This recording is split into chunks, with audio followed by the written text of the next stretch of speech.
Greetings, chat, and welcome back to the manor.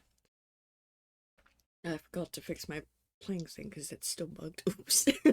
I knew I forgot to do something before the stream. But welcome to the manor.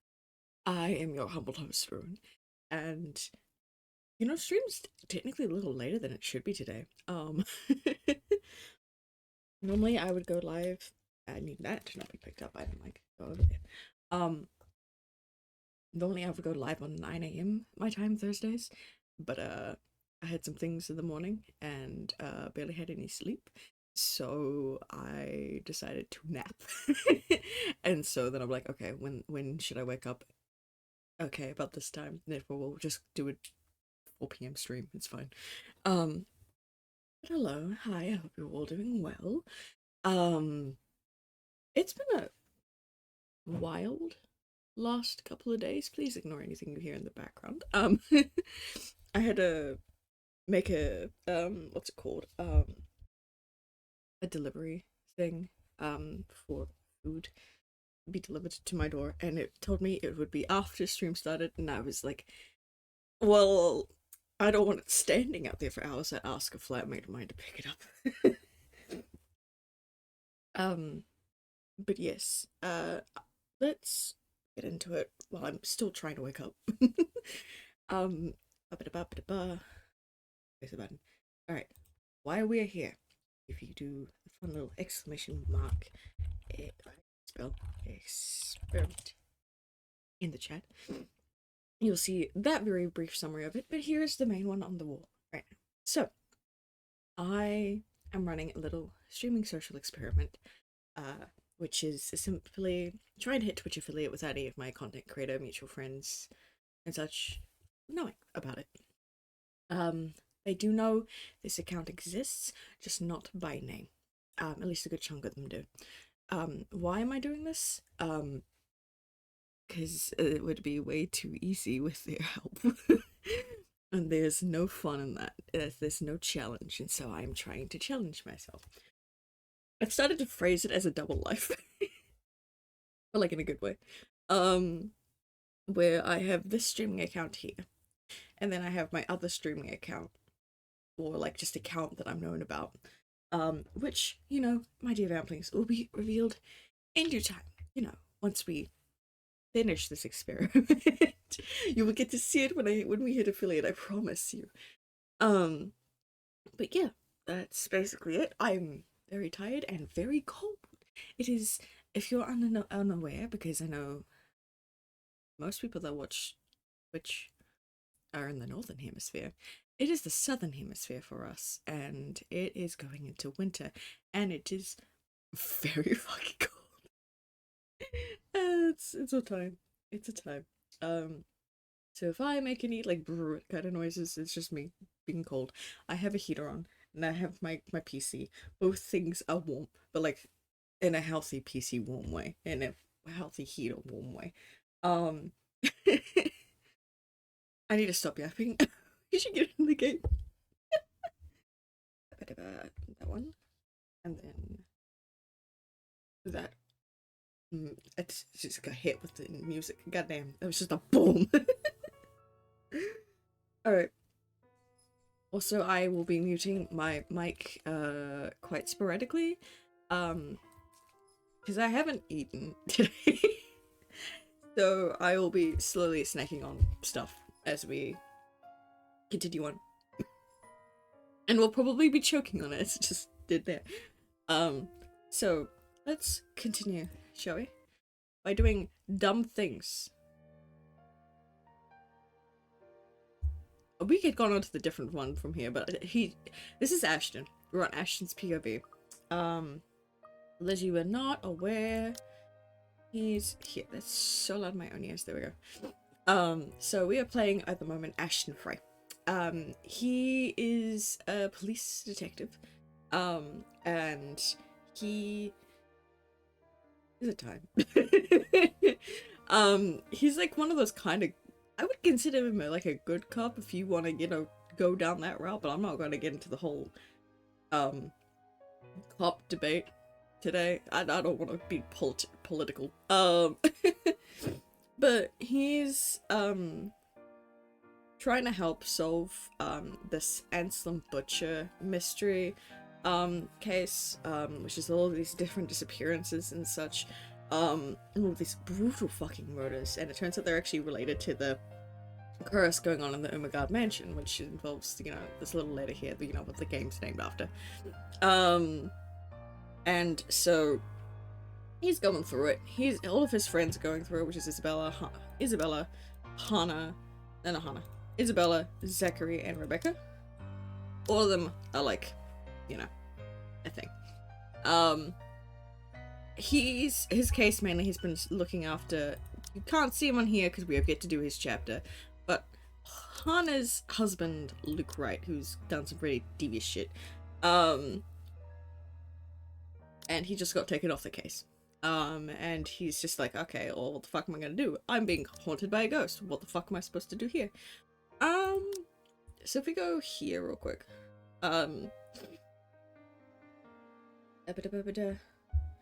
after that close call, Ashton spent the night at Isabella's, only to be kept awake by nightmares here because he had a run-in with her, I think. Yes, both him and Isabella, because Isabella works for the Realty Corporation, were both at that office trying to find out information that they could about the missing people. And they had an encounter with the ghost. And so he spent the night at Isabella's, only to be kept awake by nightmares, at an utter loss with all his beliefs overturned, because he's Christian. And he believes in more like logic shit. Ashton decided to check on Zachary and Rebecca. Unfortunately, only Zachary returned his calls, because Rebecca was in the library researching when shit happened. She got in an encounter with the ghost and almost died. After leaving with their friends and an urgent message, Ashton returned to Isabella's compartment.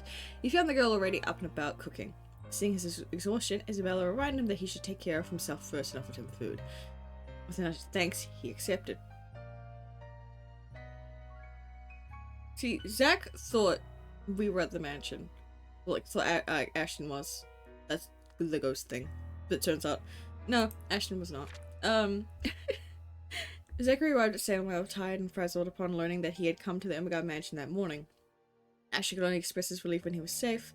Amused, Zachary teased him for worrying, much to the other man's embarrassment. Rebecca was seen limping out of the Luxembourg Public Library Sunday morning, checking her mobile. That's when she finds out about Ashton, comes back. To Ashton's and Isabella's relief, Rebecca later called back. Soon she showed up at Salem well, looking worse for wear. When the detective asked about it, worried all the redhead could have give was a frustrated answer. Fortunately for her, the topic turned grim. Isabella stepped in. With the help of his friends, Ashton tried to find a way to free themselves from the curse, piecing together all they currently know, but before they could figure it out, a ruckus coming from Isabella's closet with the signs of the room, and the ghost attacked, and they all fled. They were like, no, we're not dealing with this. After spending the night at the local park, Ashton and his friends tried to figure out what their next step would be. However, coupled with fatigue and stress, the conversation quickly went downhill. Frustrated, Ashton walked out, suggesting they cool their heads first. After the argument at the park, Ashton took his friends to some place where they could just rest. G, who's the bar, welcomed them to his pub without question. While the others were sleeping, the detective and the bartender had a little chat about the past and what's changed over the years. Zachary's arrival interrupted Ash's conversation and G left them alone. The two attempted to make amends between them, only for things almost turned sour after Ashton revealed his plans to go to the mansion. Because he's going to the mansion alone, which is, it's why we're doing stupid shit in the manor. That's when eventually, acquisited? Words. After Ashton agreed to the time limit. So they agreed to get like 3 to 4 hours, not heard back from them, go after him. When Ashton showed up at the pub's main lounge again, he caught Rebecca and Isabella in the middle of an argument. The latter insisted on not going back to the mansion, which the former strongly opposed. However, before Ashton could step in, harsh words had already been said. The beans. The beans. Look at these friends, but she likes him, but he likes Isabella, and it's just obvious. After a few stern words for Isabella, Ashton was left alone with Rebecca. Despite his agreement with Isabella's idea, she knew he had a plan in mind, something he could only hint at to Rebecca's disappointment. And all was said and done, the detective simply asked her to stay safe. I just hope I won't regret what I've chosen for myself tonight. And here's where we were! Yippee. I need to eat. Hold on. Oh, I did not take enough swig of my drink. Oh god, this is gonna be bad. Galway Shore's Monday night crowd, although small and barely occupies a quarter of the whole pub, provides ample enough cover for anyone who wishes to leave the place unnoticed. Ugh. Sorry, just exactly what I need tonight. The lively music and chatter slipping out mostly unseen becomes a piece of cake. Without much trouble, soon enough I find myself standing outside under the chilly Luxembourg night. A gust of wind picks up, and shortly after I step out, carrying the telltale smell of an impending rain. I'll give it about an hour or so before it starts. And looks of it, tonight will be another downpour. Maybe even stronger than the one we've had this morning, which is funny considering, you know, it's Halloween night. Spooky rain. On instinct, I hunch further into my jacket, hugging its thick material closer to my body while I weave my way through the lines of empty cars in the parking lot. The letter crinkles in my pocket with each step I take, though I pay it no mind as I hurry towards my car. You have the letter?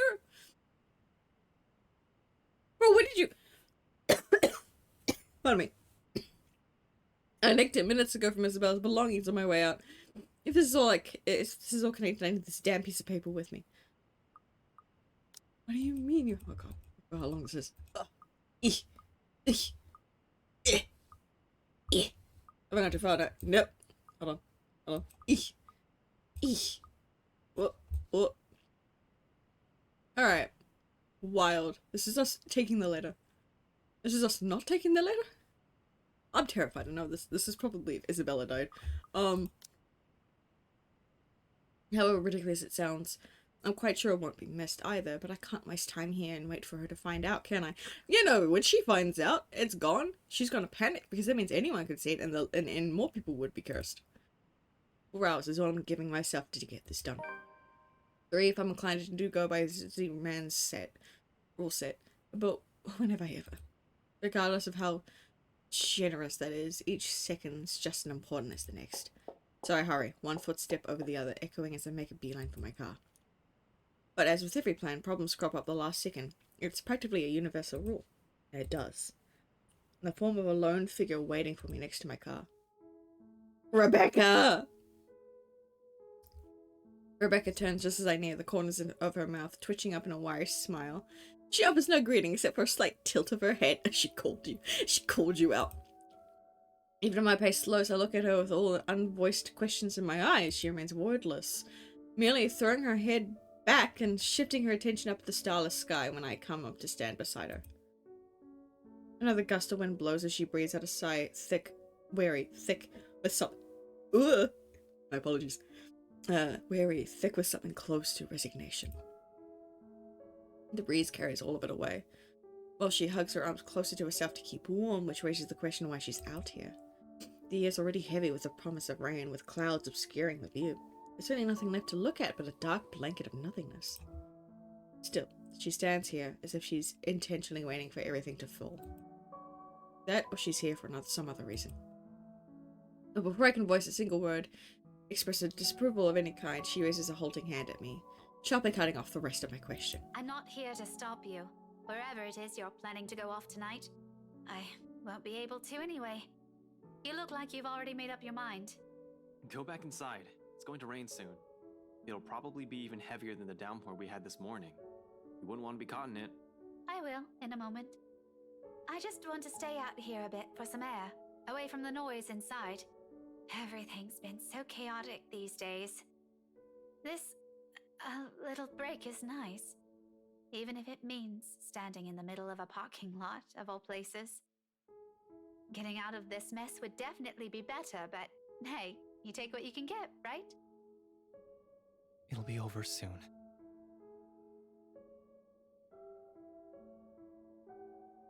I'll take the opportunity to eat, goddammit! The confidence in my own words surprises even me. How do I know? Why am I so sure? When in truth, that what I'm about to do is a last ditch effort. I can't do this with food in my mouth. If this fails, if I don't mind anything, if I don't find anything, we're back to square one. It's the last lead I have. After this, we have nothing else to go from. Regardless, it seems to amuse her, and her laughter soon sounds above the murmur of the distant traffic. The light drafts sweeping around us. How I wish. I'll be content as long as she stops showing up in my mind whenever I close my eyes. I think that may take some time. The brain doesn't easily forget trauma. I can try. But, you know, it also did a lot to us. Tell me about it. The back of my head's still smarting from my fall last night. Not that kind. I'm talking about us. As people. I hate to admit it, but this whole deal with the ghost, with the curse, it also brought out an ugly side to us. To all of us. Girl, why are you blushing? And it made me realize plenty of things. About myself. Wait, hold on. I don't need a drink. Hold on. Wait. Is she confessing? Family, is she confessing? About us? Oh god, she is.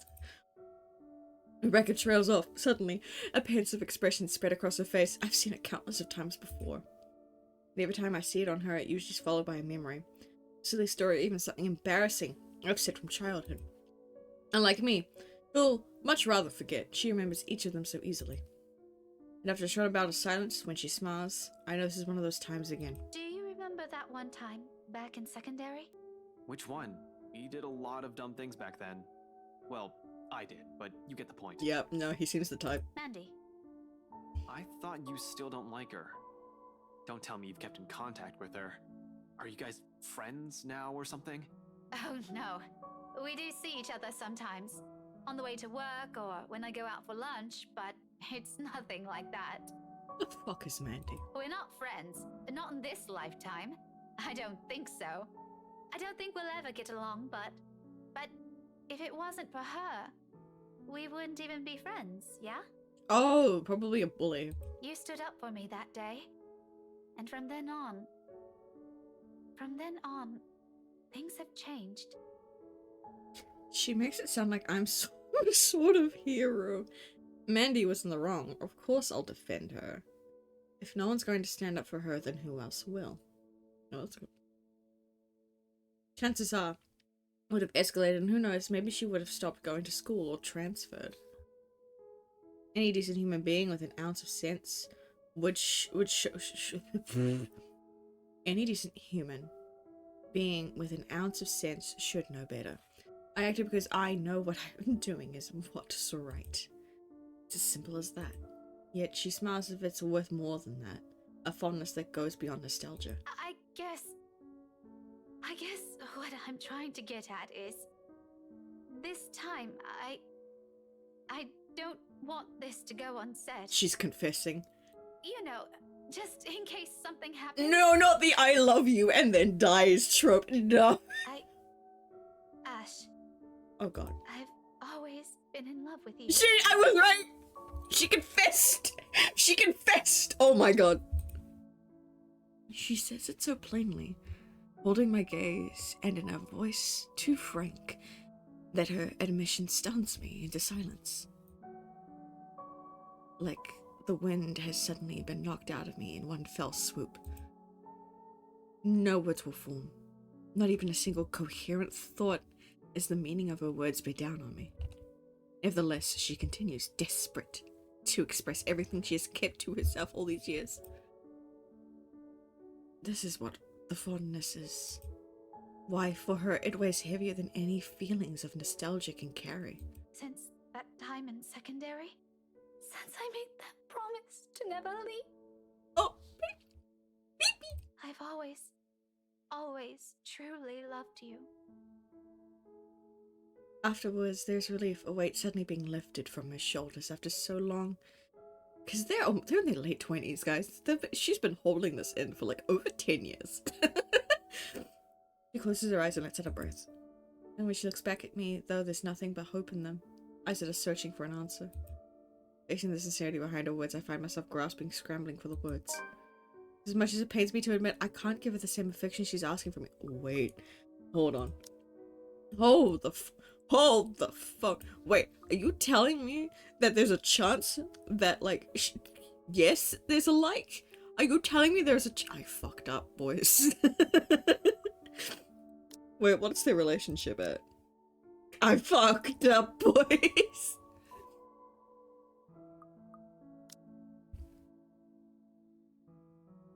We might have spent so many years alongside each other. Hell, we practically grew up together. But that never automatically means I'll ever hold for her feelings that goes beyond the boundaries of friendship.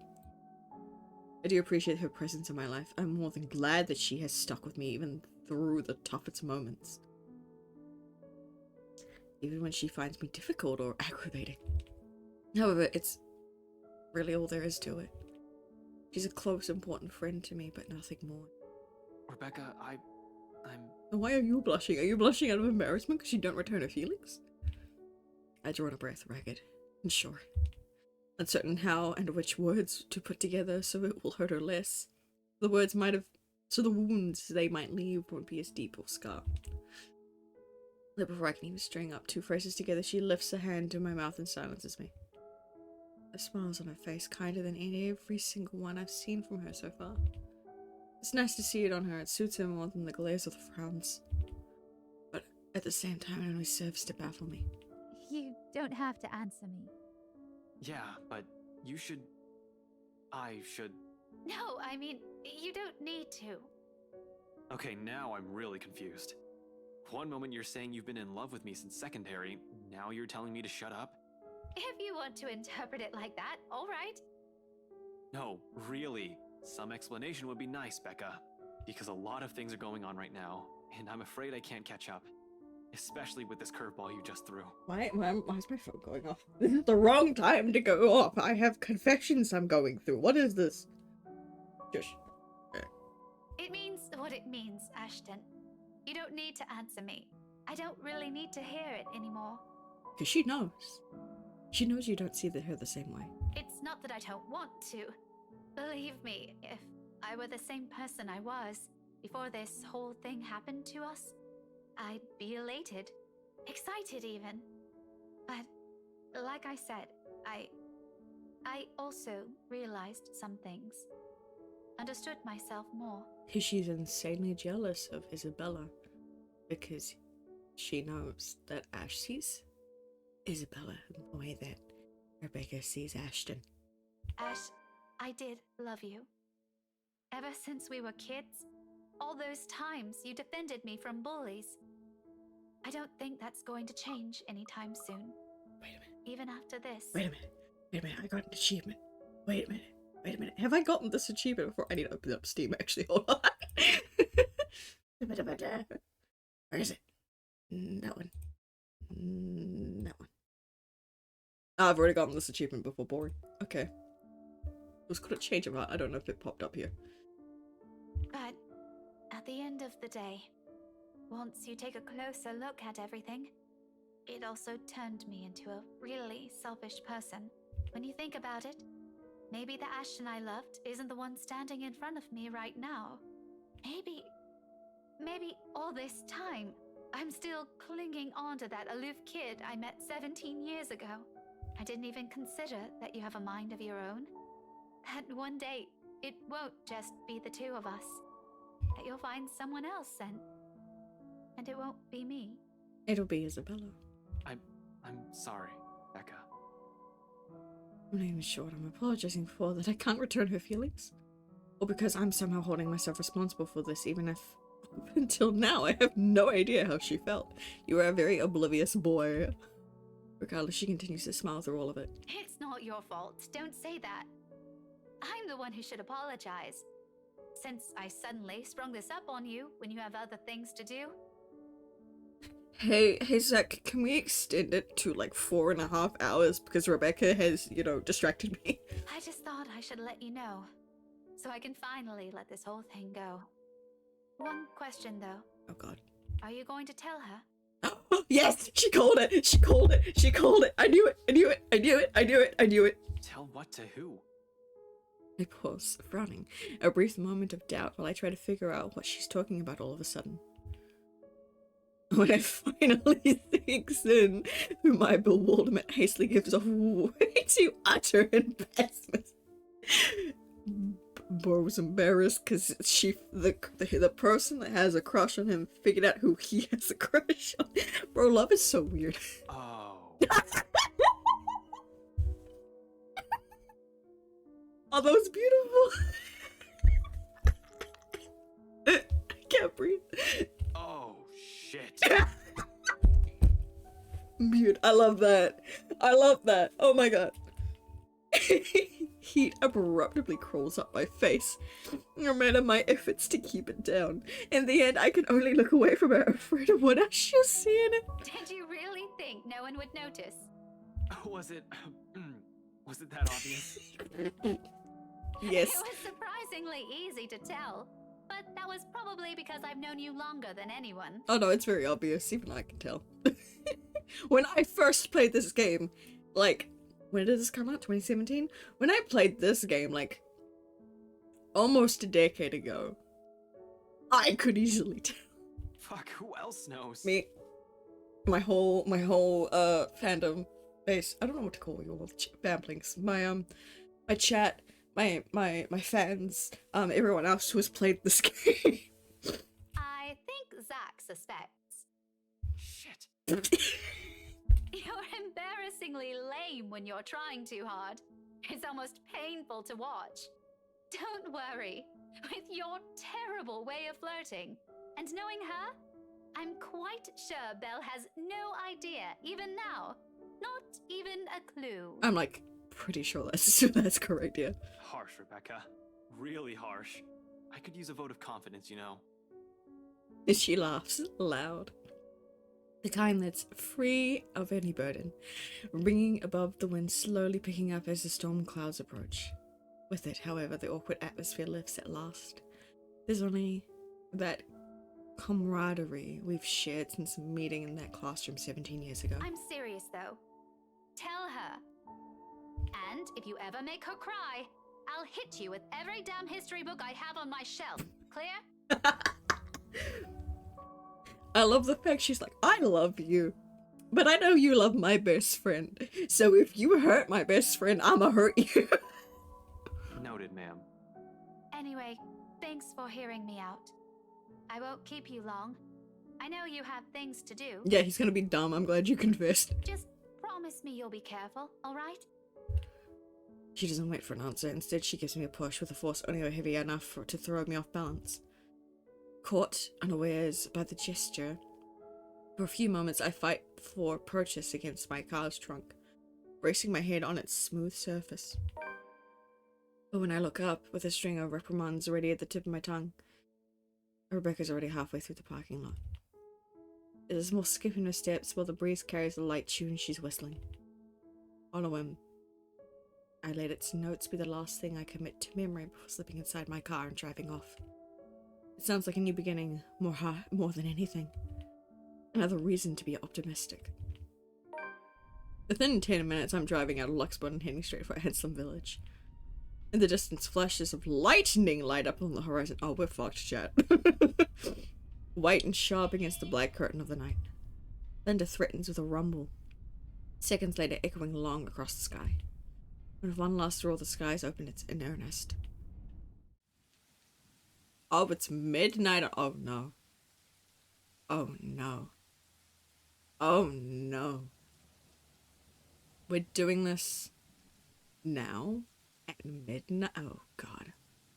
Rain falls in fast, steady sheets, creating shallow puddles in the dirt path, drenching everything the eyes can reach. Also, this place looks scary at night, I'm gonna be real. Despite having grown up in this city, I still despise the rain. Living here doesn't mean I have to like it. Lucky me, I've reached the mansion before the downpour has turned torrential. I hope you all enjoy the thunder noises, because I don't. The long slog from Ansem Village by foot has already been made difficult by the light drizzle biting winds guffing against my body every 4 seconds. Why are you coming from Ansem Village by foot? Why didn't you drive? By the time I found cover under the trees lining the vicinity of the mansion, my shoulders are already drenched. My hair's also sticking against my skin and out of every possible direction. Thankfully, the letter, taser, and gun I brought with me has remained relatively dry. That's the most important thing. However, those are the least of my problems at the moment. Sometime after the housewarming party, scumbag Wright has suddenly grown a brain and triggered the security around the mansion, tightened the security around the mansion. A guard is now stationed at every possible point of entry, the main entryway, the back door leading towards the kitchens. Hell, it's almost a miracle no one has spotted me once I entered the property, although it's probably because I've kept close to the forest. While I can always create a clever way in for myself under this deluge, it'll be difficult to do so without making much noise while leaving tracks. I don't really have the luxury either, do I? Nope. Considering how off this place feels since I've stepped into the property and the mansion came into view, every light is off. Even with the security personnel on patrol outside the whole house itself, it feels empty, eerie, too quiet. Normally I'll pass it off as some kind of power outage because of the storm. It's not a far-off conclusion when this place is almost in the middle of nowhere. However, something just feels wrong. Something happened here. Or about to. It's the sole reason why I haven't done anything yet. Simply observing, watching, listening for anything. I might be pressed for time, but I'm not a careless idiot. Although I need a way in. Desperately so. Moving without thinking will not only endanger me, but with so many unknown variables and what we're dealing with, I have to act on the assumption that someone is always in danger, especially in this place. I can't act impetuously. As much as I hate Wright, I'm not about to cause his death because of one thoughtless action. If there's a place he deserves to be at, it's a prison, not a morgue. You know, suffering countless years in prison, rotting away. Death's too easy of an answer. No. I don't like how that's piercing my ears. No. No. No. So when a hoarse, painful sob suddenly rings out above the love pitter-patter of rain, only then do I stir. A woman. Perhaps a servant. Or worse, Hannah Wright. It's coming from the forest? Oh! No, don't go there. No. No. Just right up ahead, in fact, not too far from the house. Regardless, I give the place a quick, wary glance before following this. No, you're falling for her trap. No. Carefully keeping to the shadows, one cautious step after another. Louder and louder as it grows as I near. Yep. Until it abruptly turns into a loud, desperate anguish cry. I break into a run.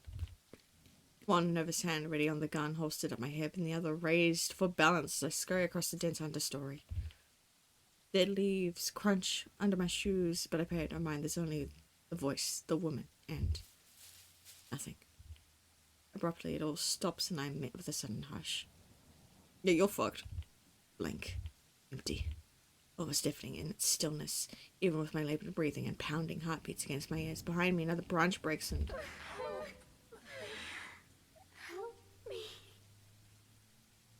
That was mixed with so many different voices, and I don't like it.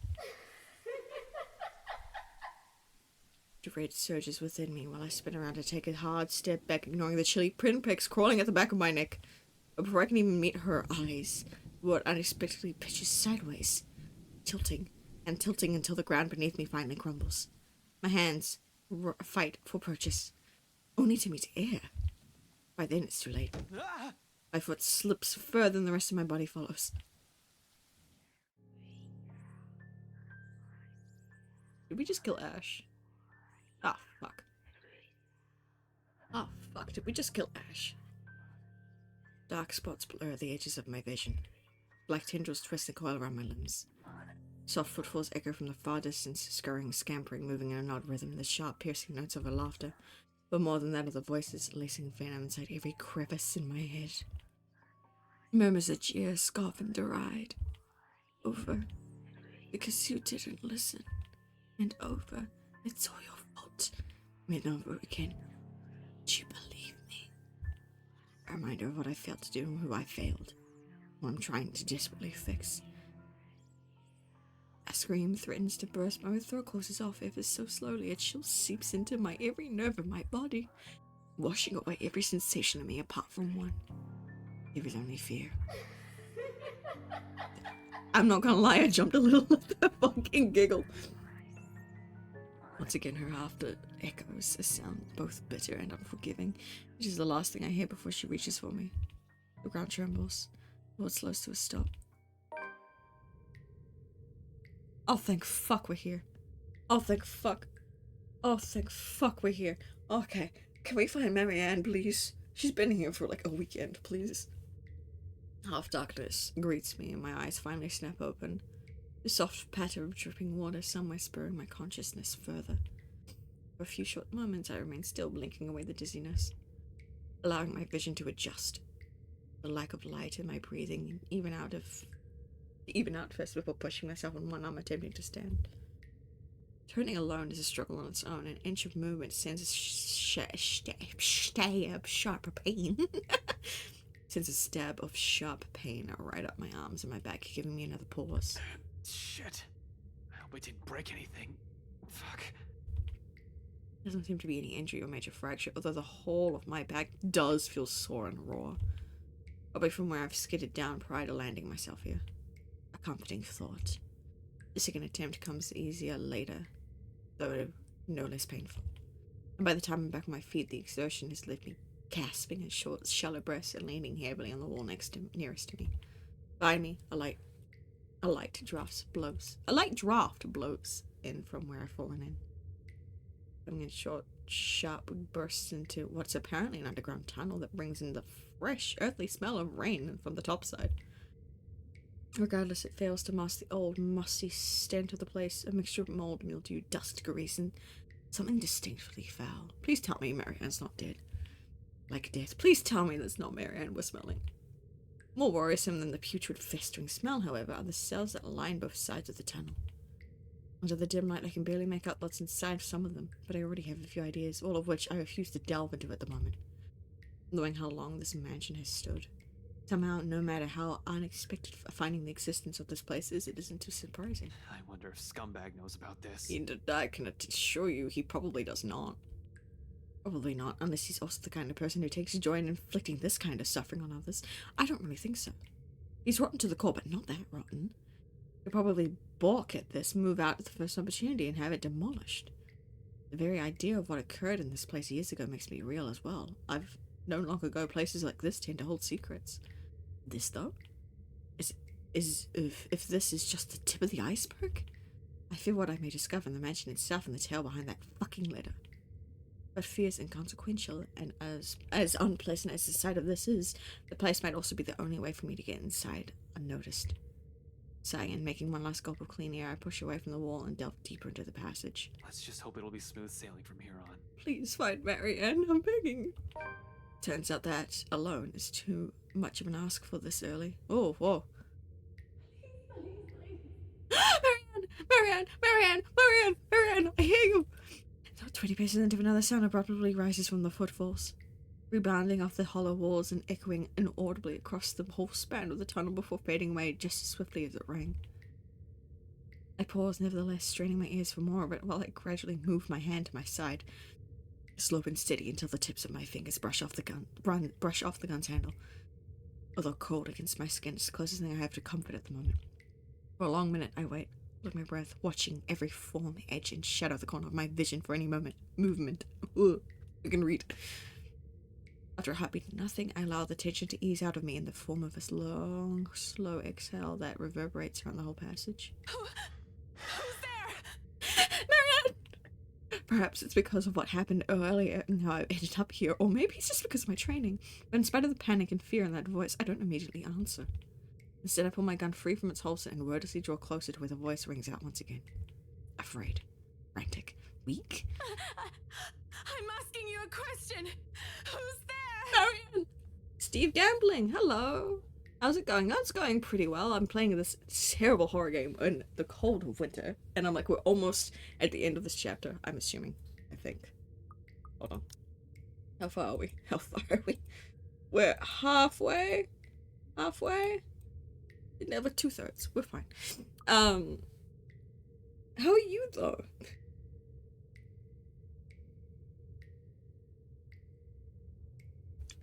Only after I've released the safety do I answer while continuing my approach in the careful, steady pace. I think I should be the one asking you that. Who are you? Show yourself. Ashen, it's fine. It's a it's just a civilian, I promise. I can't. I'm stuck in here. Well, a ghost would definitely not be staying there. Or have a conversation like this, or be stuck anywhere. I mean, there's a chance. There's a chance. Let me check something real quick. Is it free? Oh, that's a good question. Let me go check the Steam page for you real quick, because I bought if it is free, I bought it forever ago, so I wouldn't actually. I've apparently played for 69 hours. Nice. No, you do have to pay for it, but it is currently on 75% off at on Steam right now. So if you would like to buy it, you could definitely get it there. And hopefully it's within budget.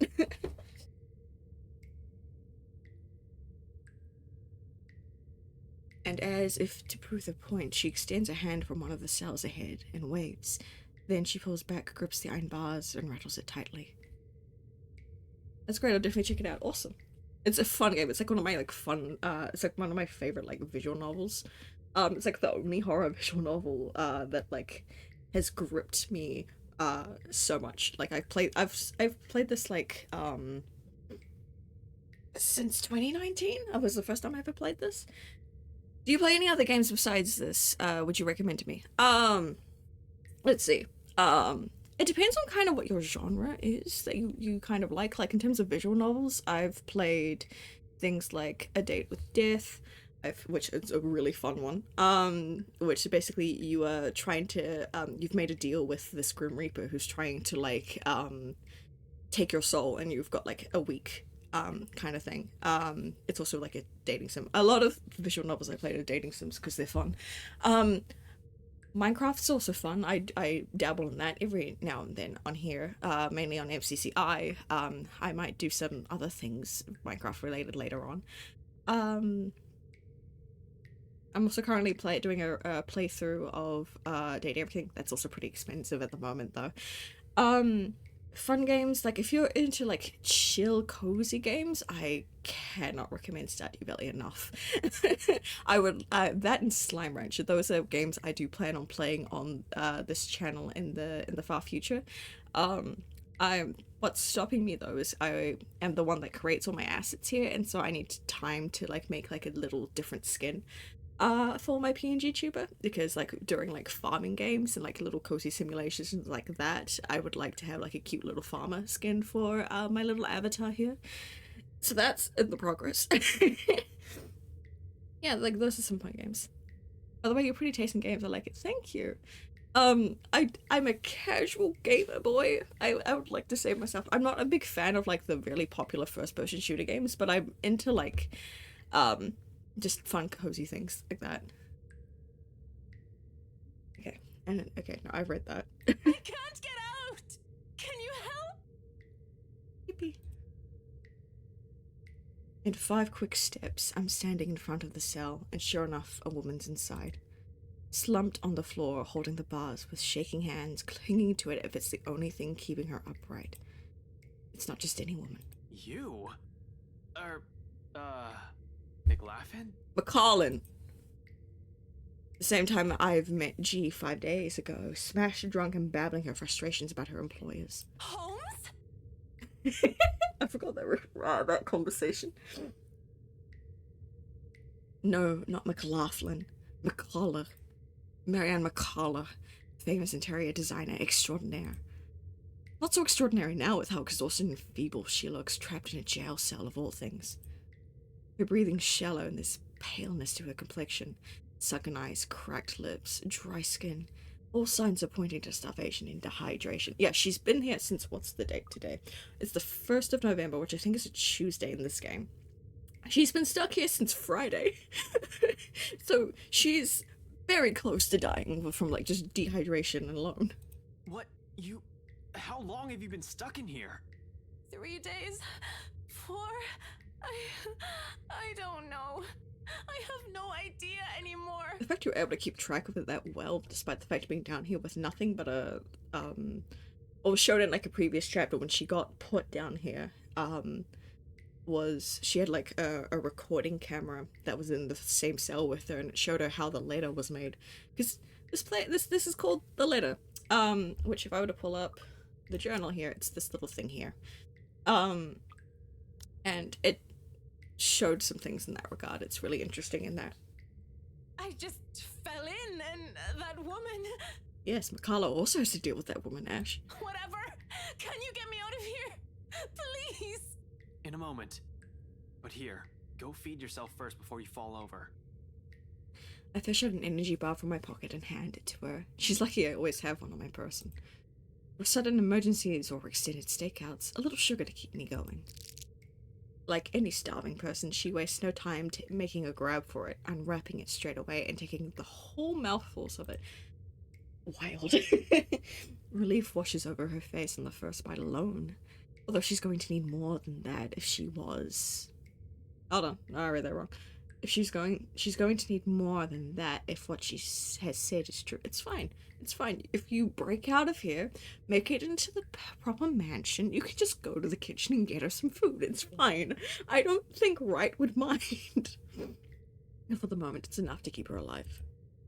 Good thing she seems to have the sense to prioritize survival over comfort if the puddle on the corner of the cell indicates anything. Without water, the human body can only survive 3 days. No food, and they'll give it an average of 3 weeks. Though even then, it won't be a pretty experience. Granted, some have survived longer than that.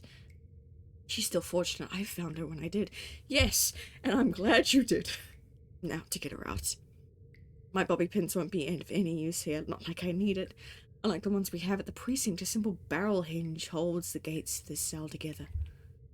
Even without any special tools, I'll have to lift the door and free her. However, with how heavy it seems...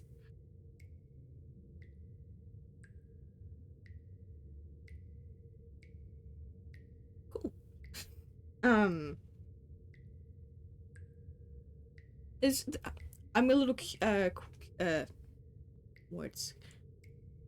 Confused about the at. I do have, like, issues seeing chat sometimes, so, like, I don't understand the exact context there. It's really annoying. I'm gonna quickly just check. Okay, I can see there.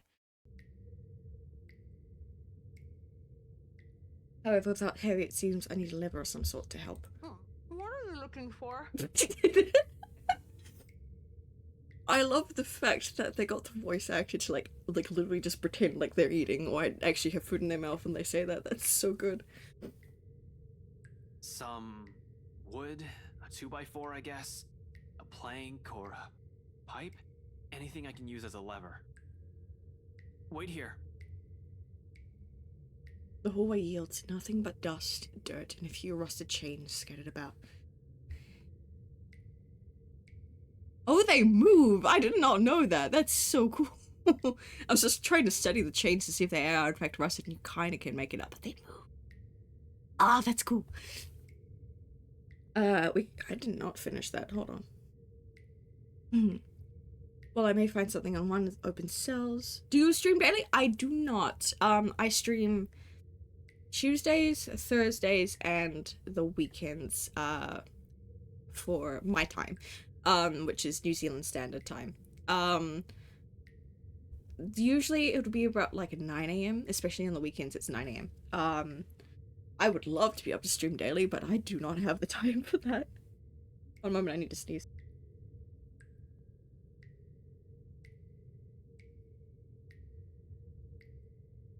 Bless me. It's very cold down here. So like, if I'm catching a cold, I will cry. Pretty decent schedule, I guess. Yeah. I'm currently like, I've been streaming, or back to streaming for like about a month. 2 months, I think. 2 months at this point. So I'm just playing around with my schedule, and currently this is the way I'm playing around with it. The only thing I can say consistently is me, like, streaming, weekends. Well, I have something interesting if you don't mind if I can share it with you. If it's a link, I don't allow links in my chat, along with if it's being self-promo. You're more than welcome to talk about it, though, in the chat. I don't have, like, a Discord or anything, in that regard, because I'm still a small streamer. It's actually going to be, like, one of my, like, later, follower goals, to, open up a Discord. And I'm not sharing any link. Okay, what is it then?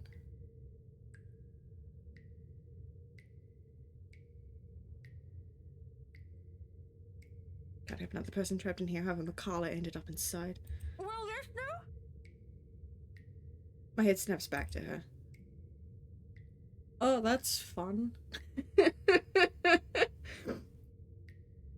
that's a ye olden handcuffs. Oh boy. Makala extricates a wooden board from under the mess of hay and twine near her. Without prompting, she slips it through what little space there is between the bars. It's short, but appears thick and sturdy enough for my intended purpose upon closer inspection, which is wild considering it's been down here for hundreds of years. Good enough. I hope. I get to work at once, anchoring the other end of the plank at the base. Hold on, I can read this. I get to work at once, anchoring the other end of the plank at the base of the door, and applying ample force on the other end. I read that right the first time. My brain just couldn't comprehend it. It's interesting trying to play games with a lot of dialogue that you have to read out when you are dyslexic. It takes a bit of effort. No kidding about the heavy part. Still, a grunt, a gasp, a creak. In a matter of minutes, with a little help from her on the other side, the door eventually lifts off its hinges. It falls on the ground with a loud, ugly, metallic thud, but the sound of it puts an elation on Makala's face. She doesn't even ask for help. As soon as she can, she hastily crawls out of the prison she has accidentally found herself in. Not her fault, she literally just wound up in there. I think it was the ghost that put her in there. More than happy to get out of it, despite lacking the strength to stand firmly on her feet. I can also get you... words. I can also help get you to affiliate by promoting you on my community and boosting your followers. That would be lovely, honestly. Like, I have a rule with, because I'm doing this as a streaming social experiment. So that so long as the people that I know outside of this, doesn't do that kind of thing. Let's see.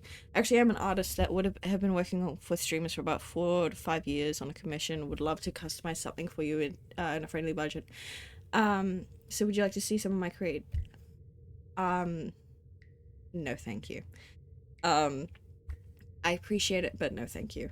I prefer to only do, like, my only assets and things like that. But I get the hustle. I really do.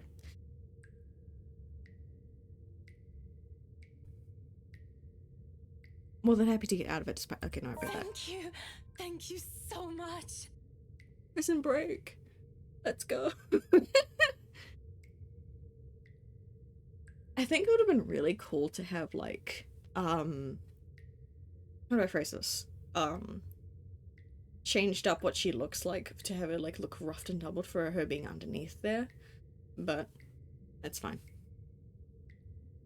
After the second day, I was so sure I was going to die in there. I'm so sorry you had to deal with that, Makala. If you didn't show up... today. I don't even want to think about it. It's okay. We've got you out. Now we're gonna get you out of here. That's the new plan. How did you even end up here? For a second she appears hesitant, looking away and fumbling awkwardly with her fingers. I was looking for something. Someone. Yeah, that was a fun time. For context, she has big traumatizing backstory. And the ghost was trying to manipulate her with it. That's all I'm going to say without giving spoilers for those I have not caught up in chat. A contemplative expression flickers in her eyes. Something that's close to wistful, like when a person remembers a memory she's fond of. It doesn't last too long. It still leaves me with the impression that I've suddenly walked into something private. I mean, you could say that. Something deeply personal for her, and I'd rather not ask. Yeah, no, mad trauma. Mad personal trauma. Don't go into it, Ash. So this whole tunnel, at the end of it, it leads right inside the mansion? The wine cellar. Right into the kitchen then. Yeah, there you go. You can feed her. It's fine. There's a door of some sorts. I don't know. I think I pulled or pressed something somewhere. I was in a hurry. And I'm not sure if it'll open from this side. Hell, this place wasn't even in the floor plans. Yeah, for probably a good reason. What do you mean? That was a very delayed response with the voice line. Does that really matter now? We have to get out of here. People died in this place. Kids! Oh God! Kids! I could have shown you, but that thing won't turn back on anymore. It's like it only waited for me to see it before shutting down or something. How long has that thing even been in there? A while. Wait, hold on. When was it? Because it was mentioned to us briefly it was in Rebecca's chapter, I believe. Mentioned something about, some kids going missing. I don't remember what year it was. I'm gonna say about a year. But those poor kids. All because of that thing. Wait, hold on. What are you talking about right now? The bloody letter!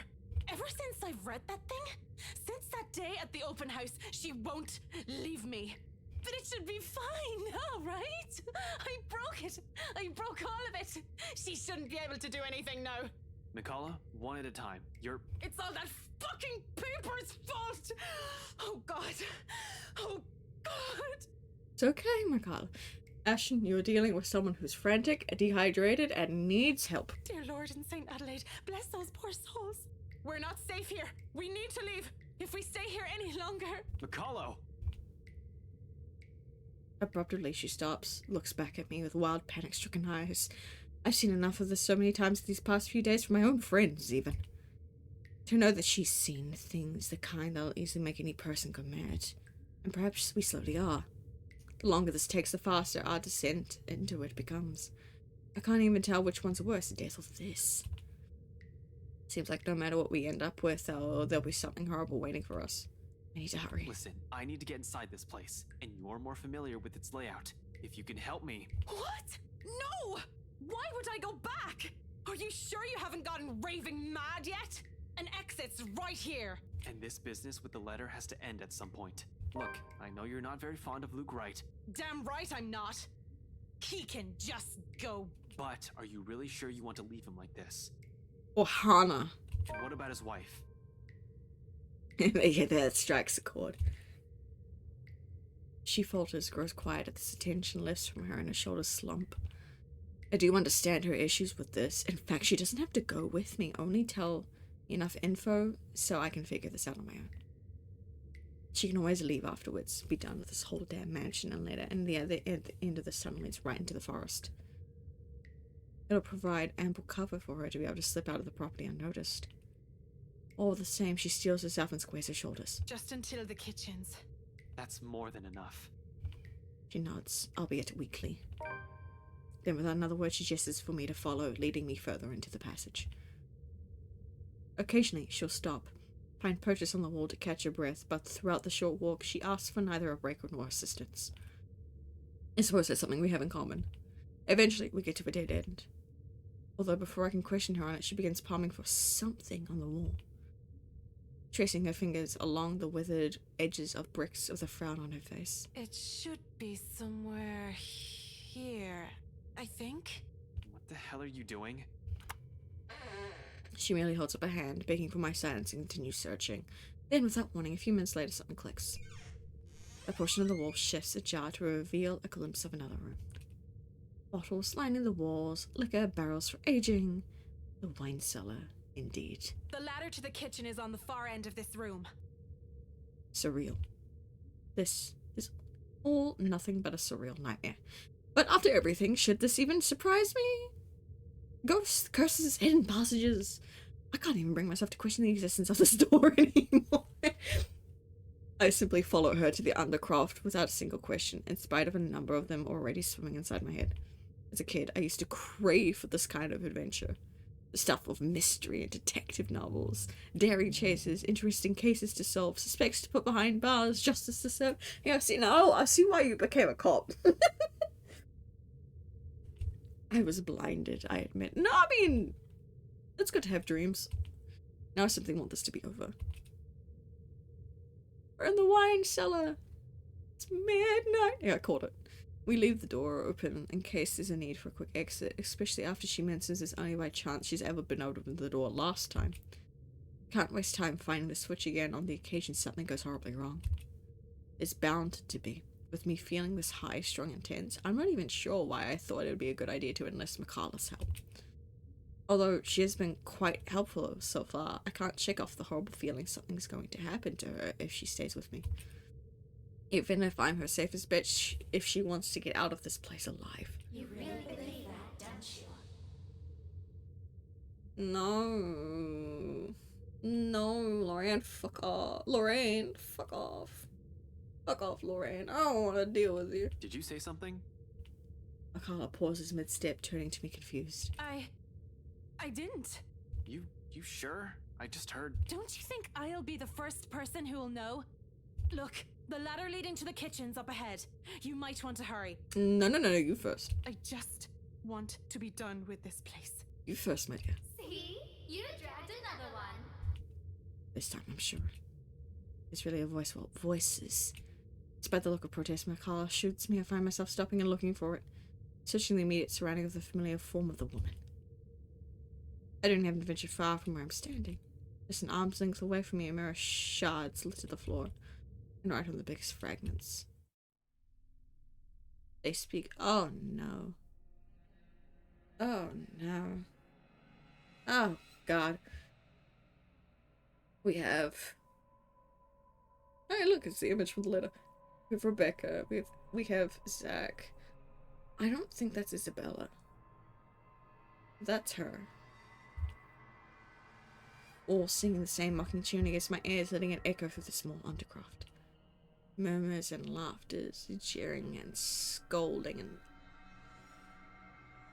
deriding. God, I can read. Lacing venom into every crevice in my head. Wanting me. You dragged another person into this, Ashton. Oh, hi, Isabel. Into another one of your silly little problems. All because you can't fix them on your own. You really haven't changed, have you? Some hero you are. Useless. Pathetic. You're wrong. My mistake lies in the first instance I answered. The very second denial has slipped from my mouth, their words have also seeped into my heart, allowing it to prod and rouse my temper. Despite, I'm chill at the moment. Despite knowing that they're merely doing this to goad me, each word, each syllable tricking into me, sparing the guilt I hope I've long buried. Are we? Or is that simply what you've been telling yourself all this time? Get Mikala out of there, Ashton. Something to make yourself feel better, perhaps? You're the one who took that letter off Isabella's hand that day. You're the one who opened it. How does it feel, I wonder? To know you're responsible for all of this? And he's trying to fix it. What do you think I'm doing? Why do you think I'm still trying to fix this? Hold it. I knew he was gonna say something. Oh, but you can't. It's already too late. And you know that. You know all of this is futile. No. Let's continue. It's fine. Just face it, Ashton Frey. You're a failure, and they are the ones who have to pay for it. A badge and a gun, and you still can't protect your own friends. They're fine where they are. Can't even solve a case for an old man. Ooh. Ooh, get this woman out of his head, please, for his sake. Can't even bring Luke right to justice. That's funny. That's funny. That's so funny. Considering what I know with the lore. Anyways. Can't even keep his own family Oh, oof. No wonder they left you. Before you do the same thing to them. Mom and Dad are better off without little old you, aren't they? It's a good thing they had the sense. Oof. Pitiful, isn't it? Some detective you are. Some friend you are. Some son you are. Ignore them, Ash. Get Makala out of there. You might as well just throw that rank away. You're no use to people either way. Just get her out of there, please. Shut it! I hate this. I hate how this monster can easily get through to me. Every weakness, every insecurity, it knows. To hear it said in my friend's voice, even more so. But what I hate all above this is... You know it's true, though. All of it. It's why all you can do is tell us to shut up. You don't want to hear a single word, because you're already aware of it. You can't even admit it to yourself. Who's the coward now? Ash, get Makala out of there. But no matter how hard you try, you're not going to be able to save anyone. Shut it! Not a single word anymore. In the end, your own incompetence will eventually lead to the deaths of everyone you care about. You know, that would have been really fun if more than just because it's Rebecca, Zachary, and Isabella's lines, but it would have been really interesting to hear different voices in there as well. It laughs, sharp and piercing, and it sounds something in me snaps. The rage hastily unfurling, red filling my vision, and the next thing I know, I'm raising my hand and something grabs at my wrist, followed by a buzz as another voice breaks into the haze. Don't listen to it! The fog from my mind lifts. Every sound, every noise returns to me. Jeez, can the people outside calm down with their noises? Goddamn, I'm so sorry about that, Bamplings. Every sound, every noise returns me, flooding my senses. All at once, there is this deafening silence. Slowly, I become aware of my surroundings. Bottles of wine, barrels of liquor, the faint, old scent of death and decay somewhere, and a hand holding onto my wrist as if to keep me from hurting myself. In my hands, a shard, blood drips from it where it has cut my palm, trailing down my wrist until it disappears behind my sleeve. Not too deep, negligible even. There is a pain, however, a different kind, an ache somewhere else that stems not from around the world, not from the wound, but where every single word is hit. And I glance up at Makala, she merely stares at me with wide, horrified eyes. Don't listen to it! No matter what happens, don't do what it says! It's how it gets us.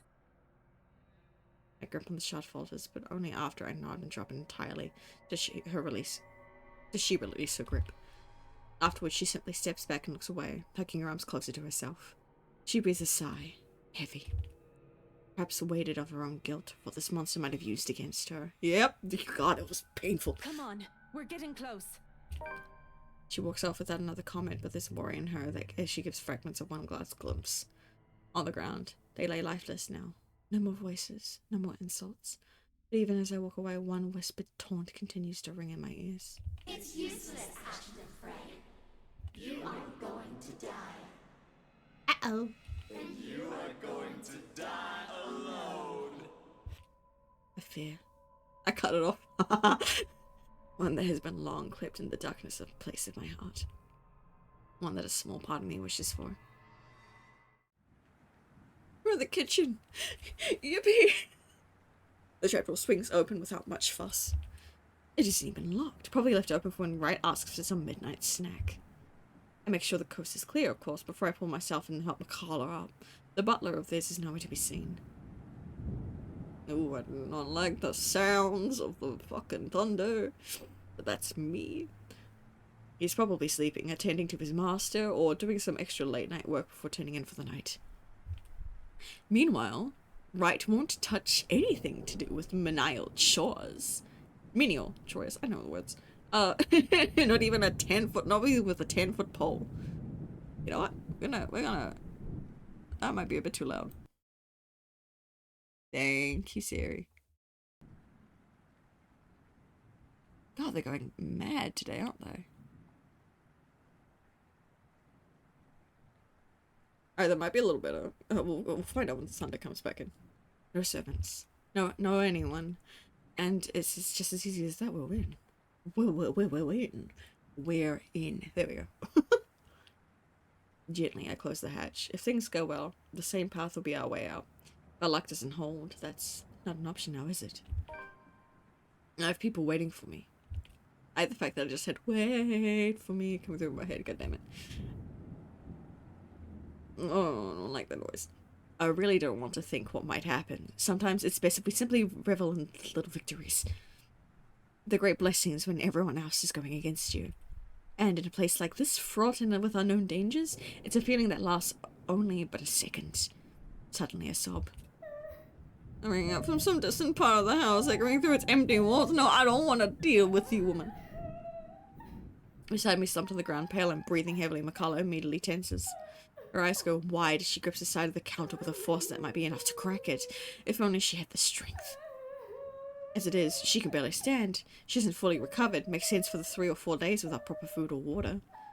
And it's this weakness that puts the fear in her eyes. She's aware.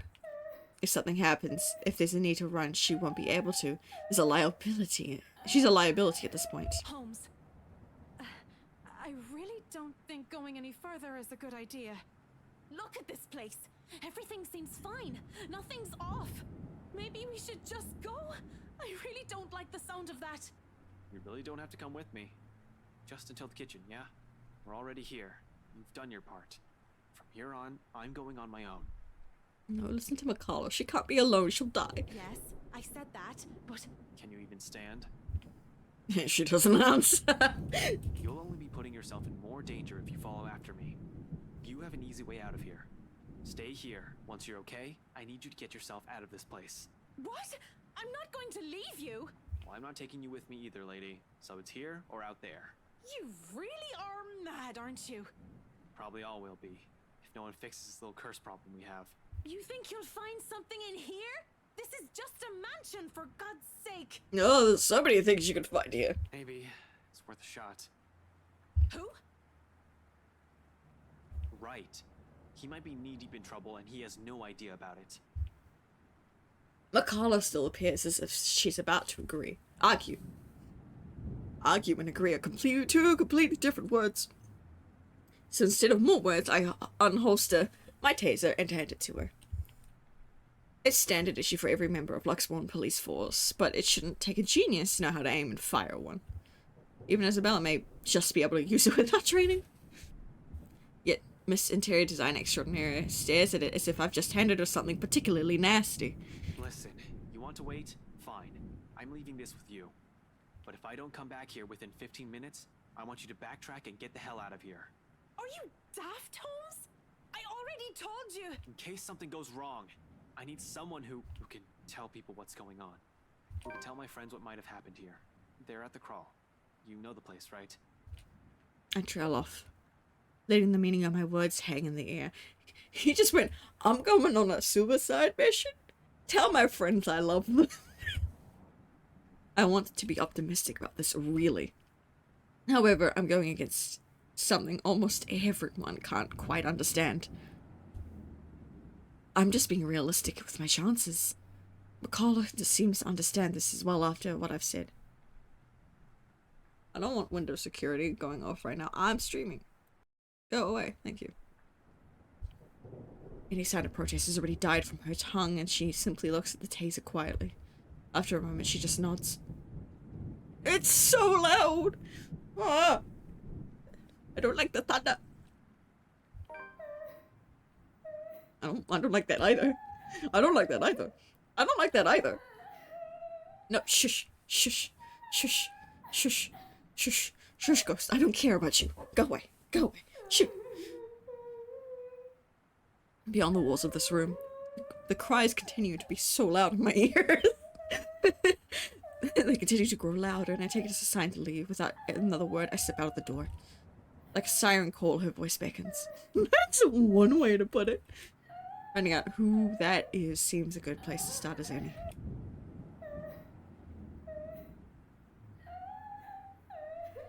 I keep to the shadows for the most part.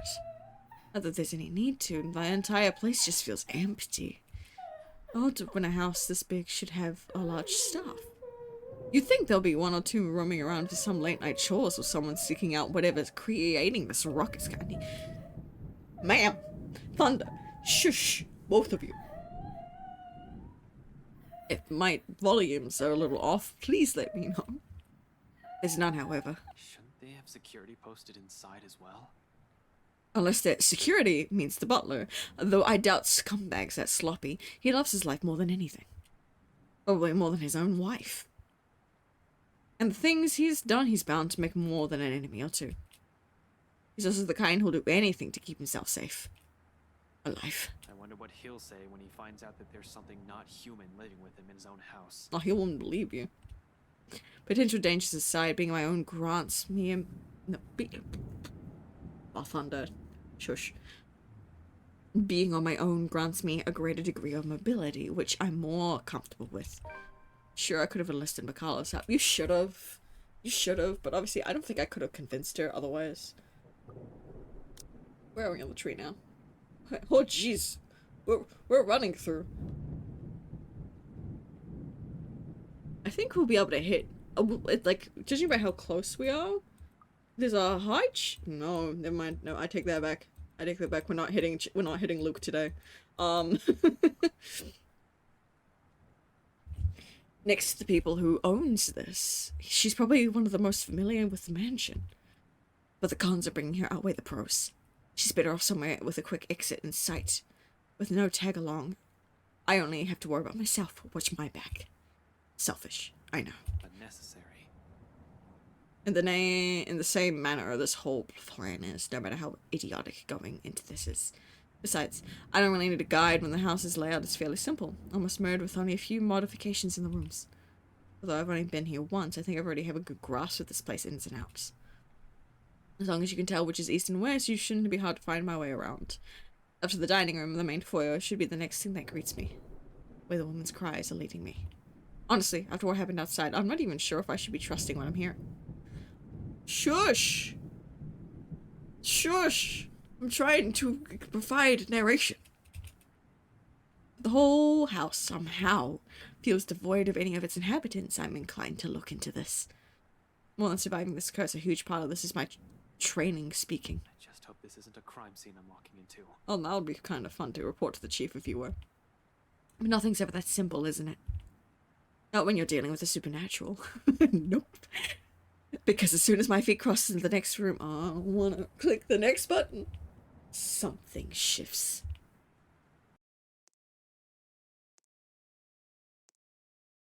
Oh, I haven't seen this in a while. In a flash, nearly without fanfare. It happens in the blink of an eye, I almost miss it. One moment, and there's red. And the next. I'm standing alone in the foyer. Yeah, this house is fucked. I think we should demolish it. I don't think we need it anymore. As much as I love it, it's too cursed. A brief instant I pause, glancing wildly around the place, blinking twice as if in my moments will spur the vision back. Yet, nothing. No blood dripping on the walls, none trailing down the stairs or pooled on the floor, no eyes watching my every movement. The only same cries gradually growing in intensity the longer I die. Along with a voice.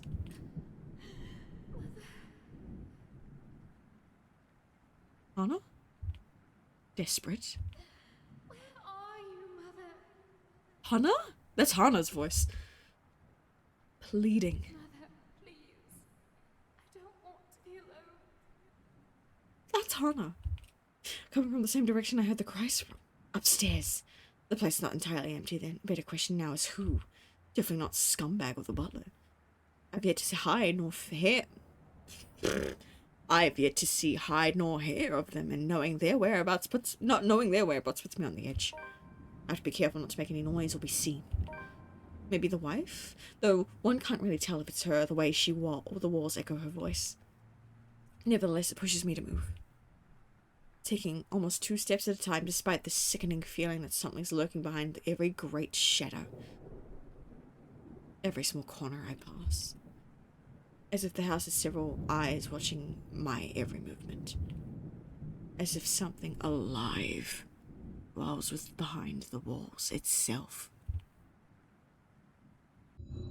Yeah, no, no, no, no, no, no, no, no, no, shush, shush, shush, no, no, no, no. Not up in the attic, please, no. I don't want to deal with this. I don't want to deal with this. I want to deal with this. I don't want to deal with this, but I have to. I try to shake it off, but the uneasy sensation has already made home in the pit of my stomach. Dread. It only grows deeper the closer I get to her. A relative emptiness of the place doesn't help either. Neither does the harsh wind battering the windows, nor the sheets of rain pelting it down on the roof. Why do we have our windows open when it's raining or gonna get everything wet? Bruh, it's gonna get wet. What are you doing? For a fleeting second, I find myself wishing for Scumbag to simply show up. I don't get too far down that train of thought. Abruptly, Christ, stop.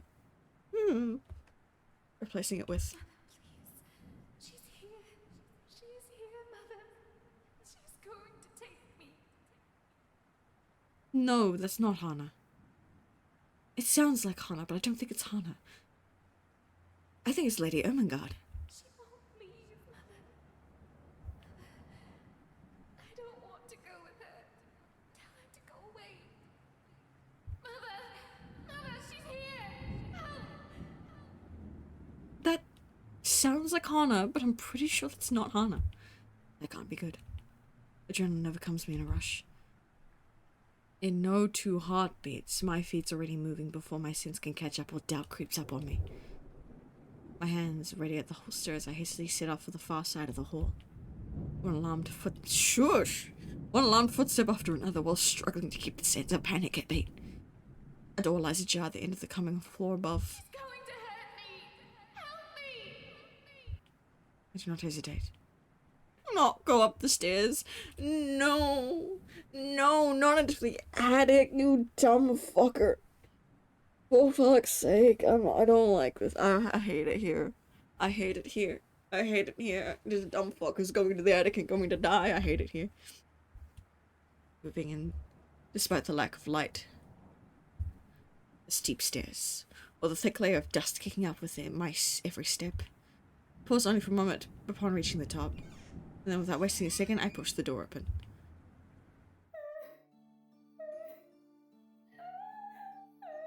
I was right, it is Lady Ermengarde. She sits in the middle of the room, shoulders hunched, shaking.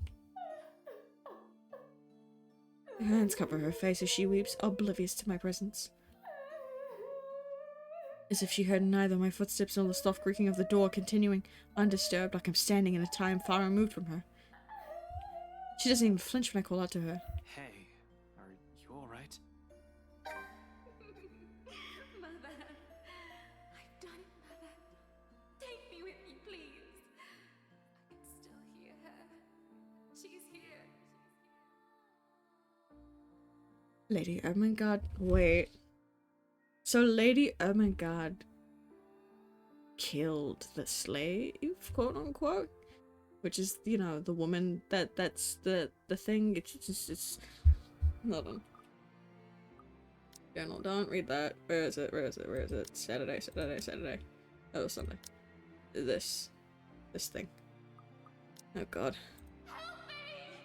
Help me, please! Belatedly, I noticed the blood on her hands. It's the same one drenching the whole attic. I'd rather not know. How the whole room has ended up. I love this music. This is so pretty. The whole room has ended up like this. The least of my problems at the moment. Look at him with his gun. I just noticed. Look at him, just ready to go. Oh, bang, bang, bang. Even the single human body doesn't have this much blood. So, bodies? The thought ends up an unpleasant twinge in my stomach. Does Wright even know about this? He's bad news, right? But this is beneath him. He'll definitely balk the first sight of it. Anyone will. Yet the woman lingers here, unmoved by the sight, letting her sobs fill the room, repeating the words over and over again like a prayer of salvation. To whom? A mess of parchment has left on the floor. The hell is happening? Hey, lady, are you? The rest of the question never makes it out. I don't even see it coming. I should have been more aware of and on guard, really. Ow. But there's little I can do when a well-placed blow to the back of my knees makes me stumble.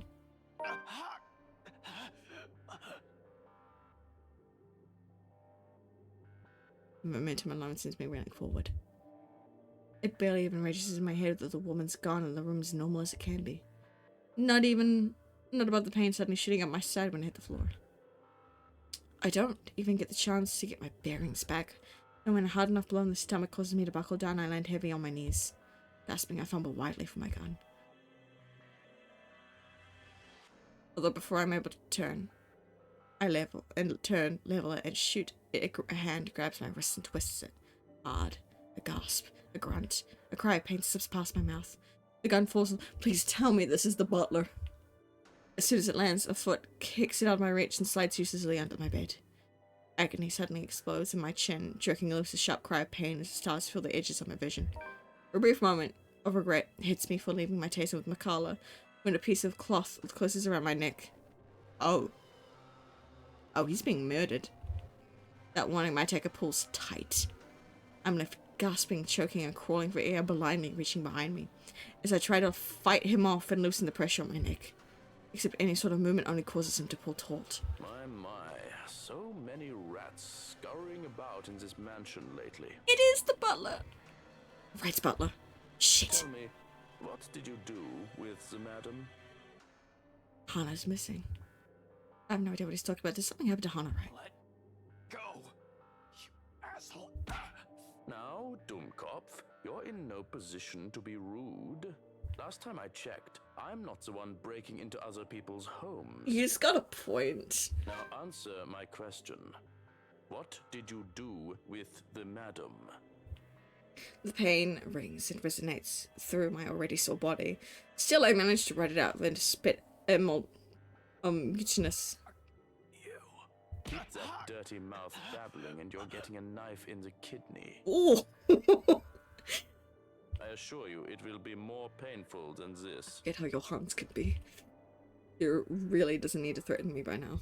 It's all too much to bear at this point. My lungs feel like they're burning in the lack of air. Dark spots begin to feel the edges of my vision. Ever so slowly, the world around me dims. My consciousness rapidly slips away from me.